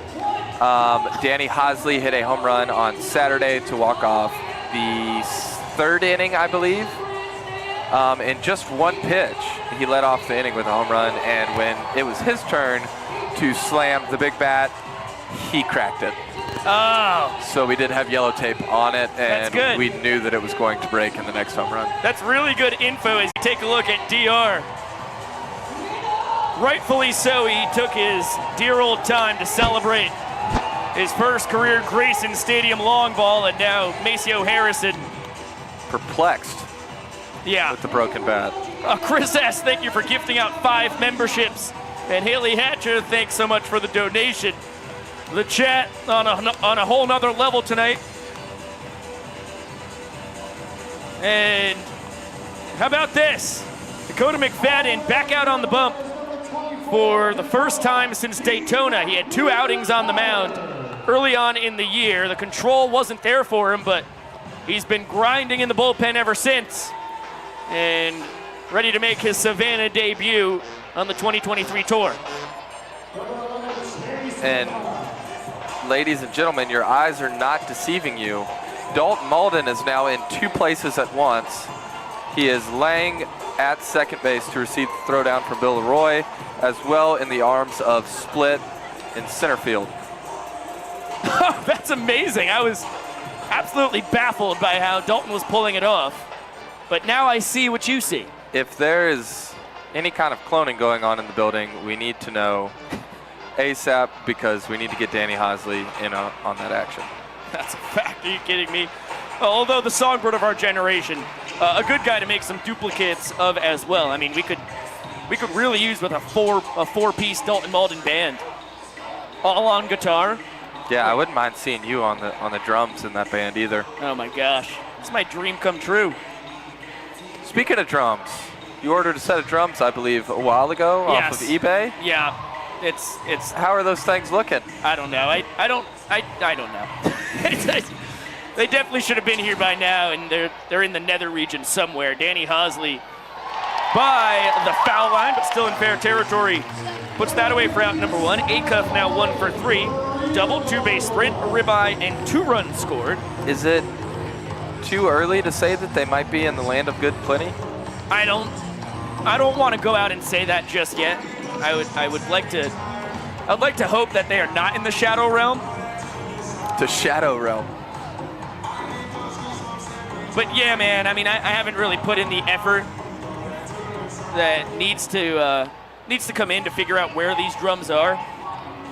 It's a good shot of Split hanging out in the outfield with Dalton. Good-looking duo. Breland Almodovar at the dish, and that's a great front door bender from D-Mac. 0-2 count on the Stylin Hawaiian. 0 for 3 on the night. A couple ground outs and a fly out. And Biko Scala, Kyle Lewicks in the booth, now joined by Mr. Electric, tonight's starting pitcher, Christian Dearman. Hello, everyone. It's nice to be back on the broadcast. Wow, between the legs, 360, Ryan Cox. Wow. That's his best trick play of the tour thus far. That was absolutely beautiful, Biko. And, what a welcome to the broadcast booth. Thank you, Ryan Cox. That was an insane snag. So nice you get to see it twice. That's our trick stop right there. Getting in between the legs, throwing a firing bullet to first base. I think he took a trick out of my book, Biko. Yeah, Kyle was. I don't want to make everything about me. No, but you're right. You are right, as Sam Claycamp will pinch hit here for Joe Lytle. Kyle, it should be about you, man. Cowboy Kyle. I'm a modest person at heart. Slammin' Sammy in his third tour, second with the Party Animals, a One City World Tour man for the Bananas. And what a battle we have here. D-Mac, the first man selected in the tryout back in 2021. Claycamp, the second. The only two guys who were rostered by the Bananas on that fateful day in February.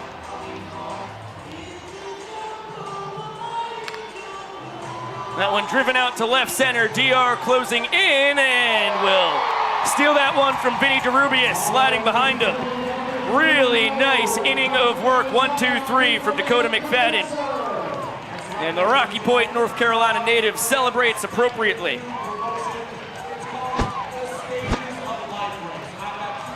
Take a look at the snag once again by the doctor. The perfectly timed DeRubius slide in the background. You got his docs all over the place tonight. Queen Des 43, thank you so much for the donation. Became a member today and second time donating. Would love to get a live hello from Jackson, the great 8 Olsen. Will it happen this time, please? That's a great question, Queen Des. Oh my gosh, there he is! Wow. How did we do that? Oh, he said hello, Mom. Well, that goes for you too, Queen Des. Yes. Close enough. The two queens in Jackson's life. As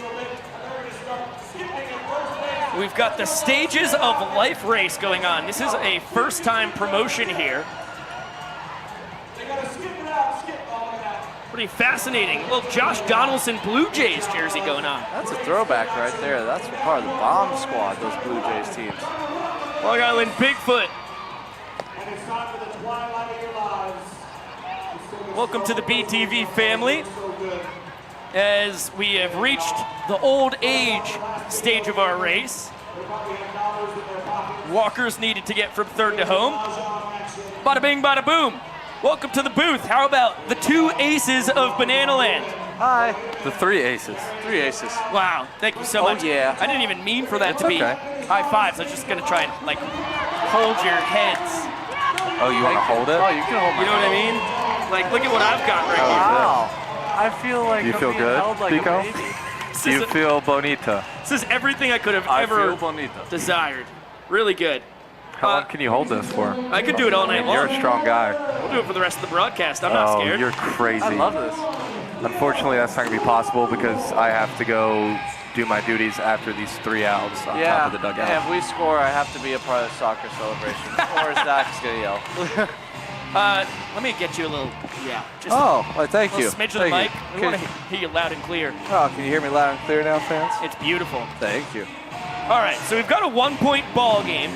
Bottom of the 8th inning, 18 and a half minutes left on the clock, which means we just have to finish this half frame, whether it's 3 outs or a Bananas walk-off to get to the 9th inning. A lot more time to spare than last night, or last game rather, Saturday evening, when this man, Bill Leroy, hit a sac fly to bring in Malachi Mitchell. He's under that one. Breland Almodovar has to get out of his long chair and find the ball, which he does. I gotta say, I spent some time in that lawn chair right before the VIB gates open this evening. Probably like top 5 most comfortable chairs I've ever laid in. How about them apples? Now Jackson Olsen. Rips one down the line. That's going to be good for extra bases. The grade 8 motoring into second base with a stand-up double. That's his 4th 2-bagger of the tour. So here's the thing, Biko. Since we got a runner in scoring position, I will be right back. Thank you so much, Dearman. We'll hear from Mr. Electric again in a second. We hope for his sake that he makes it down there in time for this potential run-scoring play. Or else our guy Zach Frangelo would not be happy. And a question time from the chat. A lot of folks wondering what the tattoo is on your chest, Kyle, as this one's bounced to third. Bloomer with the tag for 1, over to first, double play, and he gritties to celebrate. Let's answer that question in a second. Here's the young professor. Inning, and here is the situation. You see the scoreboard. It currently reads 3-2 in favor of the Party Animals. But here's the thing about the final inning in Banana Ball. Every single run counts. That means this is the chance for your Bananas to hold the Party Animals, score 2 runs, and take us home to victory. Ladies and gentlemen, get on your feet. This is the final inning. Well, unfortunately, Kyle Lewis had to flee the booth, so you'll just have to tune back in to Friday or Saturday night's broadcast in Charleston, West Virginia to find out what the tattoo is on his chest, because I don't have it memorized. Christian Dearman, welcome back to the booth. Oh, I'm back. Had to run down, just in case anything crazy happened, but I'm feeling an electric inning right here from Danny Hosley. Starla Mutiny, thank you so much for the donation. She says, Mr. Electric is bonita. Oh, why, thank you. You've got the translation for that one, right? Yes, beautiful. I am half Hispanic for the people who didn't know out there. That's half Chilean, actually, so shout out South America. Shout out Chile. Yes. So, Dearman, I talked to Kyle about it a little earlier as Danny Hosley, the best pitcher on the tour thus far. Oh, yes. He's a unicorn, man. He really does it all. Mic'd up on the broadcast a little earlier tonight when he was out in right field. Good game at the dish. Had the walk-off 2-base sprint back in the 2nd inning. Very clutch from number 1-8 right there. That was his 6th walk-off of the tour, just one behind DR for the tour lead now, but a long-winded way to say how excited are you to face off against the Charleston Dirty Birds on Saturday? Biko, I don't think they're ready, because we are all pumped, full of energy in that dugout right there. We cannot wait to face off against those Dirty Birds. Those are fighting words. Oh, yeah. It's going to be 10-1-2 for Hosley here in the top of the 9th inning. Remember, the timer no longer means anything. Every run that is scored here in the 9th will count as a point. I must say that fastball looked like it had some smoke behind it. Faber 2 for 3. Couple line drive base knocks. Sinistral 13. Thank you for the donation. They say, let's hear it for the band. Oh, yeah. I love the band. Oh, right through the wickets of Dan Oberst. You do not see that very often. It's his 5th year as a Banana, and boy, has he become a terrific defensive first baseman along the way. He has, and that ground ball just looked like it had some eyes on it. Avoided Dan's glove like it was remote controlled. It's been too long since you've been in the booth. I know. It's great to be here, man. I just love the energy. I love being around you. Oh, That the feeling is mutual, Mr. Electric. Even though, you know, guys, Biko only talks about how many people I walk. So. Well, I'm listen, kidding, I'm kidding. It was a good evening for you, man. Thank you, thank you. 3 innings, 2 runs, neither of them earned. I'll take that. Come on. Yeah, I'll take that, but still. It's good for the old ERA. Yeah, it is. Oh, I needed it. And how about only 1 ball, 4 sprint, and 1 hit batter? See? Getting better, fans. And the real important part is that neither of those guys scored either. Look at that. Strand them out there. Just trying to throw that ball as hard as I can, like the La Flama Blanca, Kenny Powers. I like that. I got to watch a little more. That's Eastbound and Down. Eastbound and Down. That's a good show. Oh, it's the best. My dad loves it. Reese Hampton with an 0-2 count on him. Party Animals leadoff hitter. 1 for 4 on the night. RBI single back in the 4th.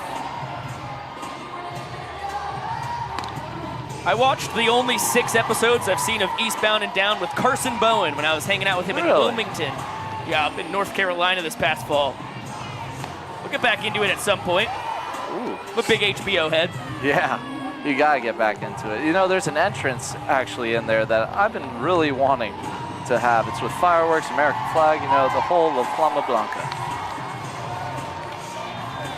Hampton battling, Party Animals center fielder. Trying to keep up with the Hosley 3-pitch mix. Fastball, 12-6 curve, Vulcan changeup. Dang. He's able to outweight him. Wild pitch. This is where things get interesting. All 7 fielders behind the pitcher and catcher have to touch this before it's live. Baber scores easily from first. And an unearned run for Hosley. Ryan Cox screaming at Vincent Chapman that he thought it hit Reese Hampton. Nanner's shortstop apoplectic that it was rolled ball 4 instead of a hit by pitch. No other Bananas really voicing that opinion though. I guess we're gonna have to get a replay on that if we can. Tim Sandor, thank you so much for joining the Bananas family, gifting out a membership. And now Chapman is going to chat with Mark Cole, and Mark says, "Yeah, I didn't see anything that you didn't see." Yeah, I just don't think there was enough evidence to overturn that. And you take a look at that replay. Well, that's not going to tell you anything. Yep. All I saw was the ball hopping behind. But it's an A for effort. Always good to get another angle. Nasty 2-seamer from Danny right there. So remember, folks, Party Animals now lead 4-2 because every run scored in the 9th inning counts as a point. And Hampton picks up his 13th, check that, 14th RBI of the tour because it's his 2nd of the night. Cornette. Big hack. Just about as good a hitter as you could find in the Northern Hemisphere, but boy, has he struggled against Danny Hosley. 3 of his 5 strikeouts on the tour have been against the Bananas closer, who wanted that call just off the inside corner. He only has 5 strikeouts? Wow. Cornette, yeah, and one of them was in Showdown, so it doesn't even count towards his tour stats. And now he has now he has 6. 6 strikeouts and 4 of them against Danny Hosley. Pretty wild. And the thing is, first 3 were all on the 12-6 curve, and that's where the arsenal of Mr. Hosley gets so tough, is he's got a lot of life on that fastball. He really does. It looks like it just shoots out of there like a jet turbine. And he comes in with a 2.14 ERA. By far the best on the tour. Only other guy in the vicinity is Garrett Delano, is at 3.02. Now Jake Skoll with a 1-1 count on him. Party Animals right fielder. 0 for 2 on the night with a pair of 2-base sprints. Another big hack. By the way, Brett Helton in the 8th got through the inning in just 1 minute and 36 seconds. Ooh, light speed right there. That is elite. You know, I thought that was a pretty quick inning from Mr. Helton. clocks in as the 14th quickest inning in banana ball history. 14th? Tied with Jared Donaldson as that one is lined into right for a base knock. Skoll beats the shift. Hampton slams the brakes. Good base running by Skoll as he scampers into second. And 2 men in scoring position with 1 down. Party Animals up 4 points to 2. Although our scoreboard here at Grayson Stadium has not been updated. We're with the times on the broadcast. Yes, we are. We're locked in up here. Locked in, tapped in, as some may say. You could say that.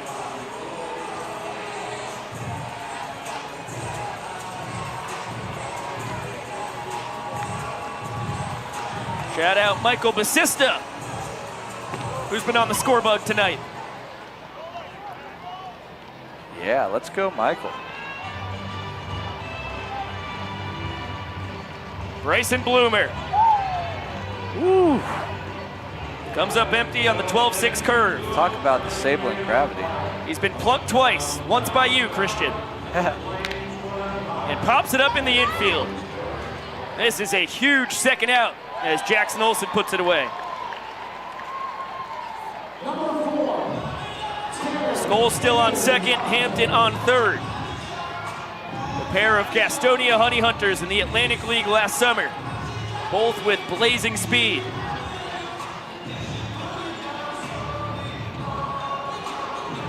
It's going to be up to Tanner Thomas, your roommate from a year ago, to try and bring him in. Yeah, the dastardly roommate of mine right there. It's pesky in the box. He's tough out always. You won the battle tonight. I did. Quality at bat for him, line out to second. You know, because you could give me one. I said, listen, you won the battle, man. Just good hit, good positioning. Great positioning from our other roommate, Dalton. That's a fact. Tanner and Dalton still roommates on this year's tour. Oh, Man, that good ball. swing right there. Blister to Jeez. right. Noah Bridges in defensively. And Hampton and Skoll will score. That is a massive 2-out, 2-run knock from Tanner Tinder Thomas. It is 6-2 Party Animals. Yeah, when you're locked in, you're locked in. Yeah, there's a sprinkler celebration going on for the Party Animals. Pretty sure I saw us with the Orioles. Jake Skoll Nice. becomes the human sprinkler, although the difference is the Orioles were not spitting their water on the man who scored. And they're not allowed to have as much fun. That's a fact. It's actually legally a fact. Sally, thanks so much for the donation. We appreciate it. That's a fun gif in the chat. Terry says, welcome to the broadcast, Mr. Electric. Oh, hey, Terry.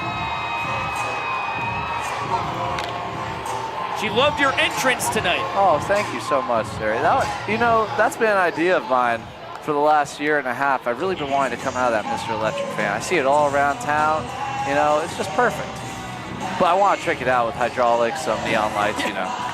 We'll have to talk to Rhett Weeks' dad. Rhett is full-time in the food and bev world for us.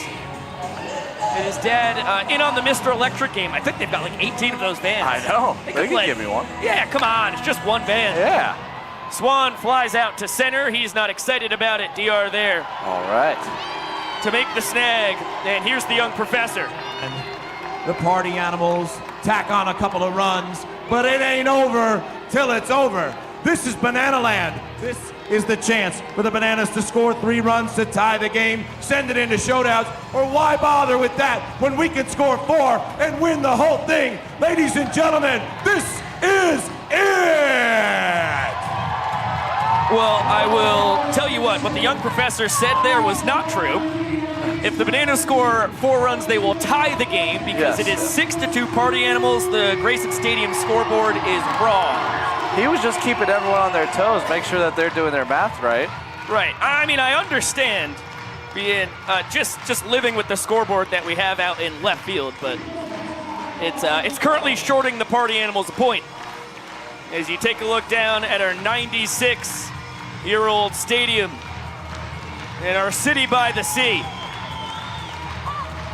And the beautiful football field off in the distance. I'm telling you, what a view right there. Yeah, Daffin Park is just a beautiful place to be in Savannah. Truly is, truly is. Mike Vivacis and Sam Claycamp turn to Dylan Porter with a 4-point cushion. trying to close out what would be the 12th Party Animals win in the 22nd battle between these two teams on the tour. So far, the Animals 11-8-2, and those two ties will be the only two ties in Banana Ball history. Thank goodness, because honestly, no one likes a tie. No, it's we want a winner, we want a loser. The whole idea was, you know, showdowns, 3 rounds Yeah, of of them. course, of course. I mean, we're just good hitters over here, so That's the when problem. showdown happens, we're getting a score. We figured a tie would be incredibly rare, and then it happened twice in 22 games on the tour, and all of a sudden a rule change is in effect. Dalton flies it to center, Reese Hampton there for out number 1.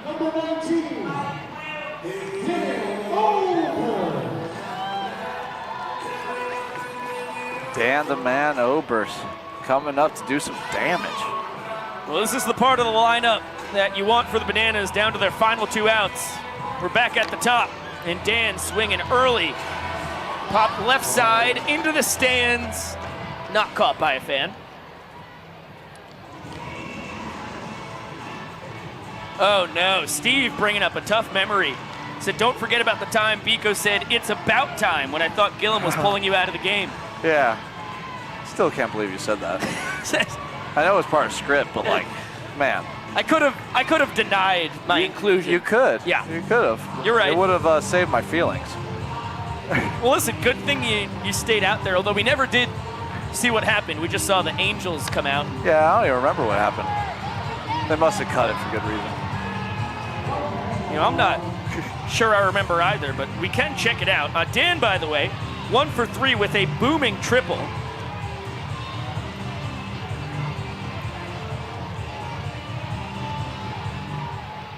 $19, locked in, looking in.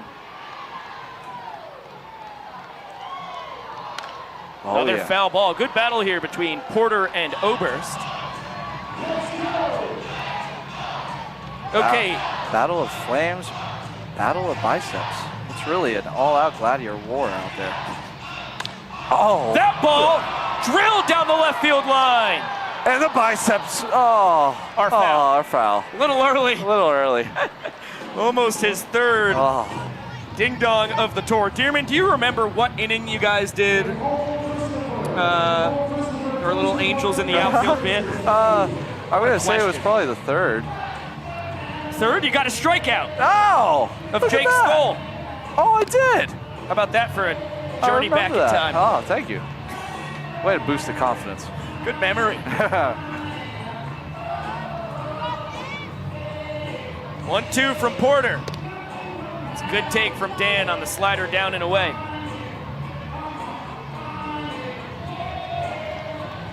Dylan out of the University of New Orleans. The Banana in the Summer Series has gone to the dark side. Fastball, low to mid-90s, curveball, slider, and changeup to round out the arsenal.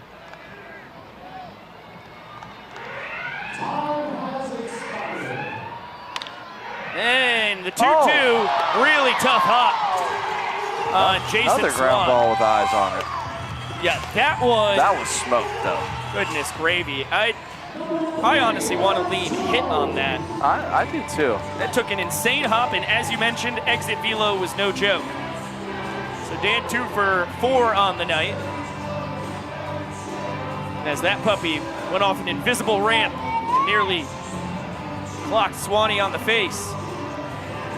And the Bananas have life. We'll need 2 more guys to get on before they can even think about tying this ball game.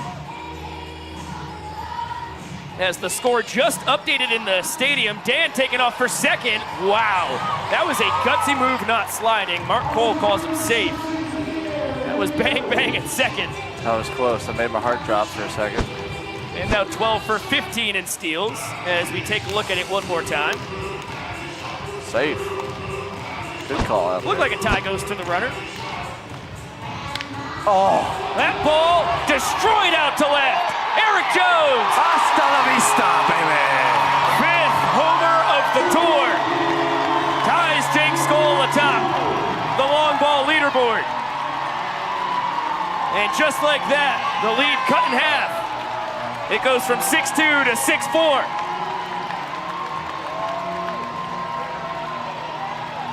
No doubt smash from EJ, who tells the guys, we got to keep it going. Keep it going.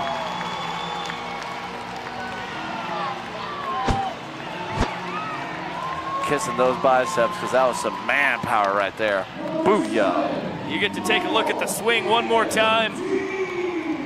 Jones, a man who has spent time with Minnesota Twins and Seattle Mariners organizations and put up tremendous stats in minor league ball both times. The menace on last year's tour for the Bananas has been excellent for 23 games here in 2023. By the way, shout out Derek and Lizzie from Pittsburgh, who got engaged on Sunday. That's amazing. I'd be remiss I love. if I didn't mention that. And the Fletcher family, thank you so much for a donation earlier tonight. Reginald Horton, the hardest working man in baseball, getting the boys pumped up in your dugout. But Brayson Bloomer, the banana turned bad, is there for out number 2. That's a bad animal over there. He needs to come back. He's a scary animal. Yeah, you guys would take him, wouldn't you? I'll take him. Take it back. I really like that guy. Tourist leader in batting average. Yep, except when I face him, I don't like him. OPS north of 1,000 as well. Well, it's all up to Dakota McFadden to just pass the baton to Ryan Cox. That's the most important thing that happens here, as the heater just misses the outside corner. You know, D-Mac, he really reminds me of Wreck-It Ralph, you know. Whenever he's got his target in the zone, he's going to demolish the thing. How about that shot of Jake Lialios? It's an angle I never expected to see on the broadcast. Yeah, he had me sweating watching that one. Healthy hack and a 1-1 count. D-Mac 0 for 1 tonight. Did steal first base, came around to score. Also an RBI one-base sprint.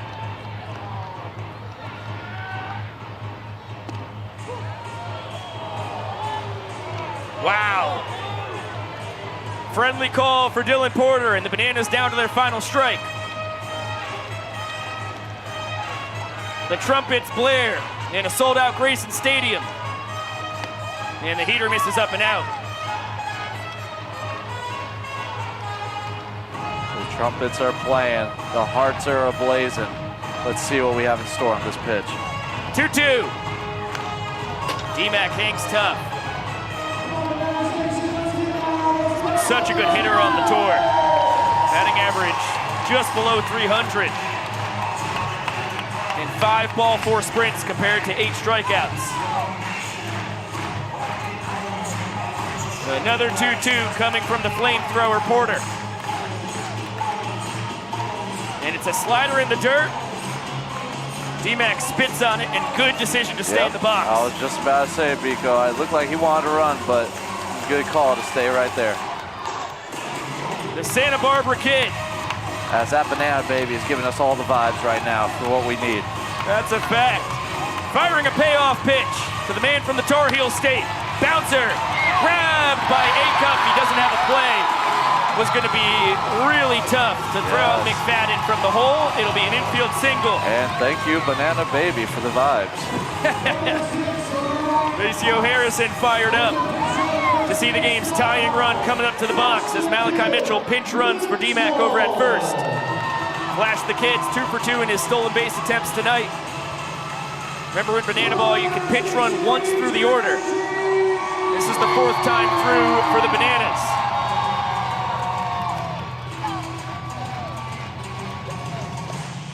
Heater just misses the outside corner. Good call by Vincent Chapman. Eagle eye by the trick stop. The Glove Magician 0 for 3, couple ground outs and a fly out. And Jason Swan no longer holding on Malachi Mitchell at first. He's not the man that matters. Coxey squirts it foul.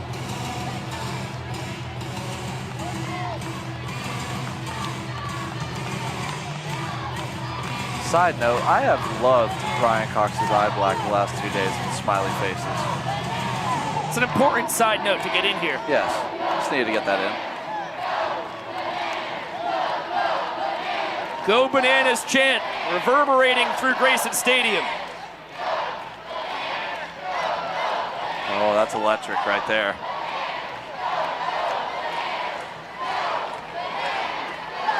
Yeah, that's right, crowd. Get loud. Get loud. The 201st straight sellout here in Savannah.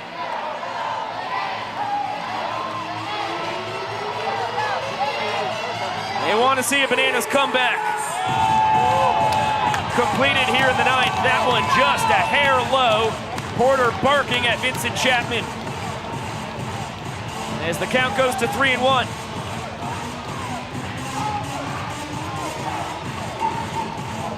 And Dylan's going to take his time. Taking his sweet time.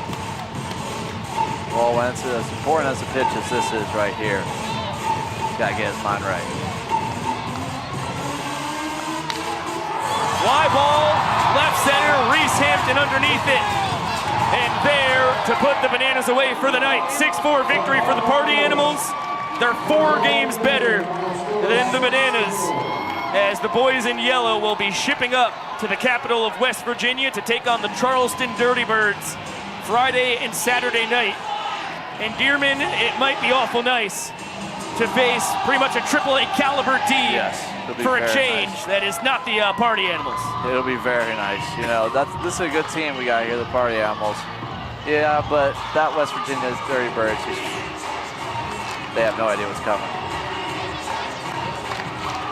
Party Animals have bogarted the church clap from the Bananas, and it has become their victory dance. Mr. Electric, Christian Dearman, I can't thank you enough. Thank you, Biko, for having me. It's always an honor. The starter in the ball game, the closer in the booth. Oh, like it.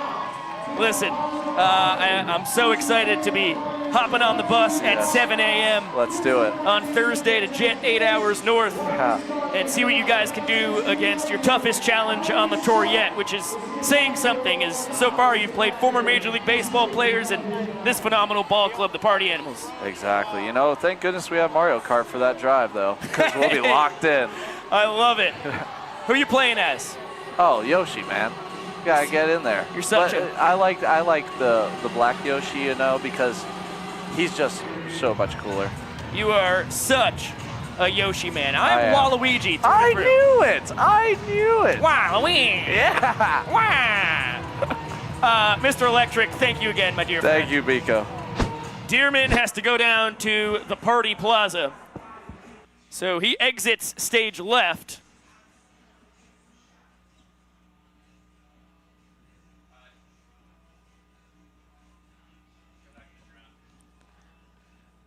And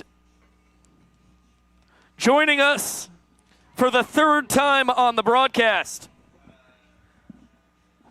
our Bananalytics statistical savant, Mr. Josh Chalevsky, live from our statistical headquarters in Athens. Josh, the Party Animals have not lost over the past 4 games, 3 wins, 1 tie. They do it again with the Bats tonight. What's your takeaway from another victory for the boys in black and pink? That's right. A lot of dominance for the Party Animals, especially offensively. They really seem to cash in when they need to. They can take advantage of any Bananas mistakes. And they managed the bullpen game very well tonight. Everybody seemed to be very effective coming out of the pen for the Party Animals. And, of course, scoring those runs off of Danny Hosley in the top of the 9th that did end up being points for them really aided them. Yeah, Danny has been oh so good, and both those runs end up unearned, and that's honestly the tail of the tape for the Bananas tonight, who in general have been pretty sure-handed in the field, but they give up 2 unearned runs in the first, which ends up ceding a point to the Party Animals when they lose the inning 2-1, and then they give up 3 unearned runs in the 9th. Carry the one, yeah, all 3 runs unearned, and they end up losing by 2. I mean, that's pretty uncharacteristic from this club.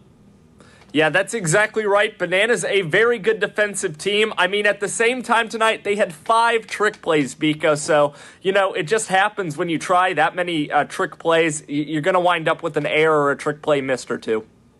Yeah, for sure. But listen, there was some good for the boys in yellow as well. Christian Dearman started the year really on a solid track, had an excellent outing in Jacksonville back on March 5th and our only day game thus far, but then had hit a little bit of a bumpy road over the past few outings, and obviously we just had him on the broadcast chatting with us over those last couple innings, but a really promising first 3 frames thrown from Mr. Electric as he prepares for a start on Saturday against the Dirty Birds.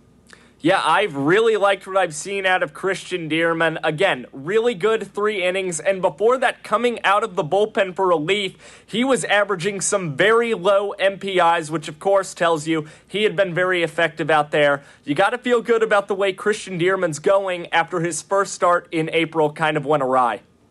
Well, tell you what, you hit the nail on the head in your first point here on the postgame show, in that the Party Animals' timely hitting, which you talked about on Saturday night in your hit over in their dugout about how much better they've been with runners in scoring position than the Bananas. And then the 2 unearned runs in the first and the final 2 unearned runs in the 9th are both 2-out, 2-run singles. The first one from Jason Swan, the second from Tanner Thomas, hitting 6th and 5th respectively in the order. Can you just touch on how impressive the Party Animals have been with runners in scoring position, and how about the 2 guys doing it out of the first 4, which have been basically the 4 horsemen of the apocalypse in Hampton, Cornett, Skoll, and Bloomer? I mean, the team for most of the season has been batting above 300 with runners in scoring position. In fact, that mark still stands coming into tonight. The Party Animals, it's the 1 through 4. They really set an incredible table, just getting Reese Hampton on with his speed. And then you've got Cornett, Skoll, Bloomer. It's really a murderer's row for the Party Animals. And it is just incredibly tough to navigate, not just because of how skilled these guys are, but even when you have to deal with a switch hitter, a left-handed hitter, another lefty, and a right-handed hitter. Again, it is an incredibly balanced lineup that the Party Animals have put together. And you might think you're getting a little bit of a break when you finally get past Bryson Bloomer in the 4-hole, and then Tanner Thomas and Jason Swan, who are both hitting awful close to 300.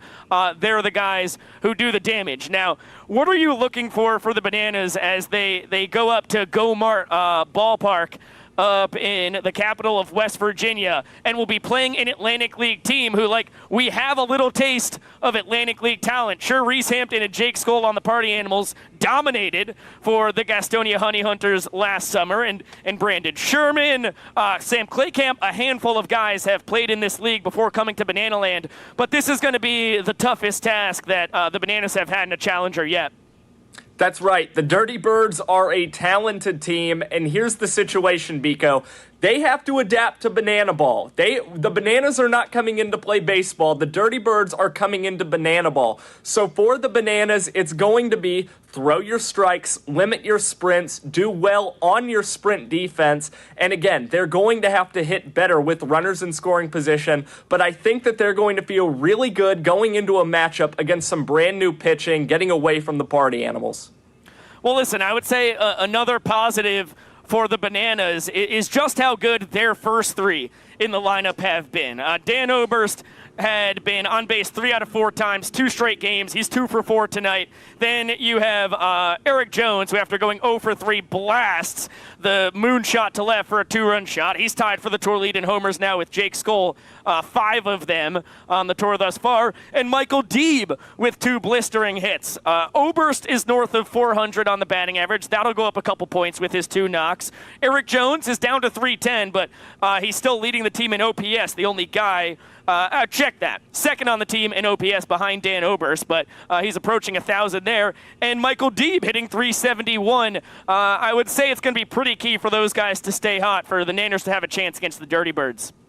Well, you've got that first 3 in the order, but it's also worth mentioning how hot Danny Hosley and DR Meadows have been this month. Of course, we saw DR with a walk-off 2-run homer, and that was very exciting moment. By the way, Biko, who could have expected him breaking Ziggy's bat like that at home plate? There's just a lot of power in DR Meadows right now.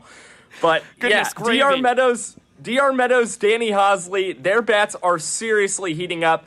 For the Bananas, it's just figuring out what kind of batting order they want to roll out, and somewhere along the line, they are going to figure out the perfect combination in the lineup. Yeah, I mean, I think you pencil in Oberst, Jones, and Deeb in the first three, and then you put some combination. I like D-Mac in the 4-hole. I mean, he's been great bat to ball, and obviously he's got as much power as anybody on either side of the tour, right up there with, Skoll, Oberst, and Jones.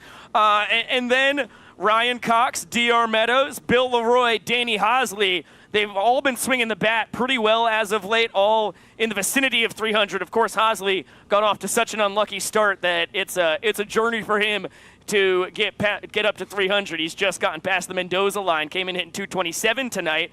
And then Jackson Olsen with a nice double tonight. And Dalton Malden was taking some good swings. Noah Bridges has shown a lot of flashes. So the talent is there. It's going to be really fascinating. And, of course, the Bananas will be the home team in both games, just like they were last year in the Challenger Series against the Kansas City Monarchs, the 2021 championships of the American Association. It's really going to be important for the Bananas to push the envelope, capitalize on the opportunities like the Party Animals have been doing so well on the tour. Now, it's going to be Kyle Lewig's night one, who we had on for about 7 innings on the broadcast tonight, and then Dearman night two, who we had for the past couple. Is there any kind of keys that you're looking in for Kyle and Dearman as to, finally facing some new hitters, which they're very happy about, but still, the talent on the Dirty Birds is absurd. It's as simple as throw strikes for me, Biko. The more sprints that the Bananas are giving up, the more it is hurting them, and it's very obvious in terms of their earned run average being higher than the Party Animals at the moment. And I think for Kyle and Dearman both, I would say, just once runners get on, just finding a way to bear down out there on the mound. I think at times we've seen just a little bit of frustration get the better of them out on the mound. I think it's also about keeping some composure out there. And I'll say one more thing for the Bananas offensively. I think I'd like to see an uptick in their number of sprints that they're getting. Of course, the Party Animals. When you've got a guy like Jake Skoll leading the tour in sprints, you're obviously going to have some more than the Bananas. I think that for them, they need to be a little more patient at the plate, and that's how they're going to get more runners in scoring position.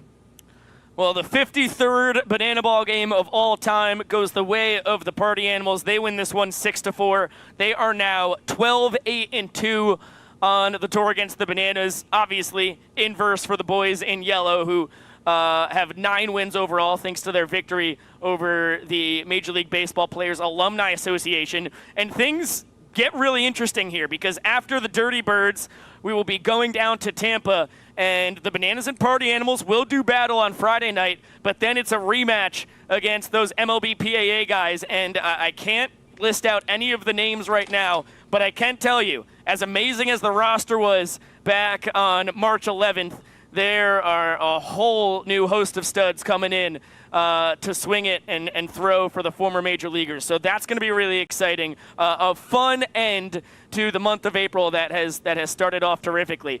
Josh Talevsky, our resident Bananalytics statistical savant, thank you so much, my dear friend. And again, I mentioned it earlier, but congrats on finishing up your last class up there in Athens at UGA. What a really cool accomplishment, and we can't wait to have you full-time come mid-May. Biko, always a pleasure to be on. I appreciate you more than you know, buddy. I hope you have a great night. You too, superstar. Thank you so much. And we will see you virtually up in Charleston on Friday evening. Yes, you will. There goes Mr. Josh Talevsky, as good as they come. Boy, it just warms the heart to have him tuning in on the postgame show. Let me remove one of my 2 headsets. Kevin Gates says, nothing on me. 2 phones? Try 2 headsets, man. Okay, let's wrap this puppy up. A little homework to do, some housekeeping real quick before we shut this thing down. Shout out our entire cast and crew who made this thing possible tonight. Thank you very much to Michael Deeb. Tanner Thomas didn't get on the broadcast, but came up, attempted to be on the broadcast, and then was about to hit. So we appreciate you bringing the GoPro up here so you can catch his journey to the booth on his vlog on YouTube. Thank you to Kyle Lewigs for spending the majority of the night up here, and Christian Dearman for jumping in later on. On the mics tonight, down on the field, Dustin Baber, Jason Swan, and Danny Hosley. We'll invest in some new batteries so we can talk to Swanee more next time, but that was a pretty fun adventure trying to figure out that one. Here in the stadium, behind the scenes, down in the control room, Griffin Ellis, our technical director, always pressing all the right buttons, the brain of Bananaland and BTV. Our director, Chris Haynes, as good as they come. So happy to have those Ghost Pirates wrapped up, so we've got you full time now on audio. Kwanzi, one name for one amazing man. He is a rock star. Keegan Replay Woods, that's what we call him, because he runs the replay machine. We're pretty ingenious here with our nicknames. Keegan, phenomenal tonight. The replays were excellent. Julia Massey on the graphics and Michael Basista on the scorebug. What a dynamic duo the two of you were. Michael, great job keeping up with those stat lines for the players. Emerson Elmgren, the Iron Horse of BTV, over on the first base camera. Dakota Burnset across the diamond at third base. The two of you are the best coverage duo you can find in all the land. Alex Bagnell on high home for the second game in a row. He has been terrific. Clayton Franklin on low home, just as good as they come down there. On the roaming camera, Henry Campbell. That is one beautiful mane of hair that cat's got, and man, is he good on the roaming camera as well. On the fan cam, Gabriella Baldo. You just continue to impress down there. On the drone, sick Nick Keldy. Thank you again for bringing us to a concert last night. He brought our coordinating producer, Chad Reese, myself, and Vincent Chapman, our dancing home plate umpire, to a little rock and roll action in End Market. That was a blast. Nick, you're the man. And our moderators in the chat, Katrissa Ballet and Colbite. Boy, oh boy, we couldn't do it without you. And I can't imagine going back to a moderator-less world, because you guys are doing the Lord's work. So thank you so much. You're rock stars. I am Biko Scala saying so long for now. Party Animals win 6-4. We'll see you on Friday night in Charleston, West Virginia, as the Bananas take on the Dirty Birds. 6:30 pregame, 7 p.m. first pitch. We'll see you there. And of course, we'll see you later.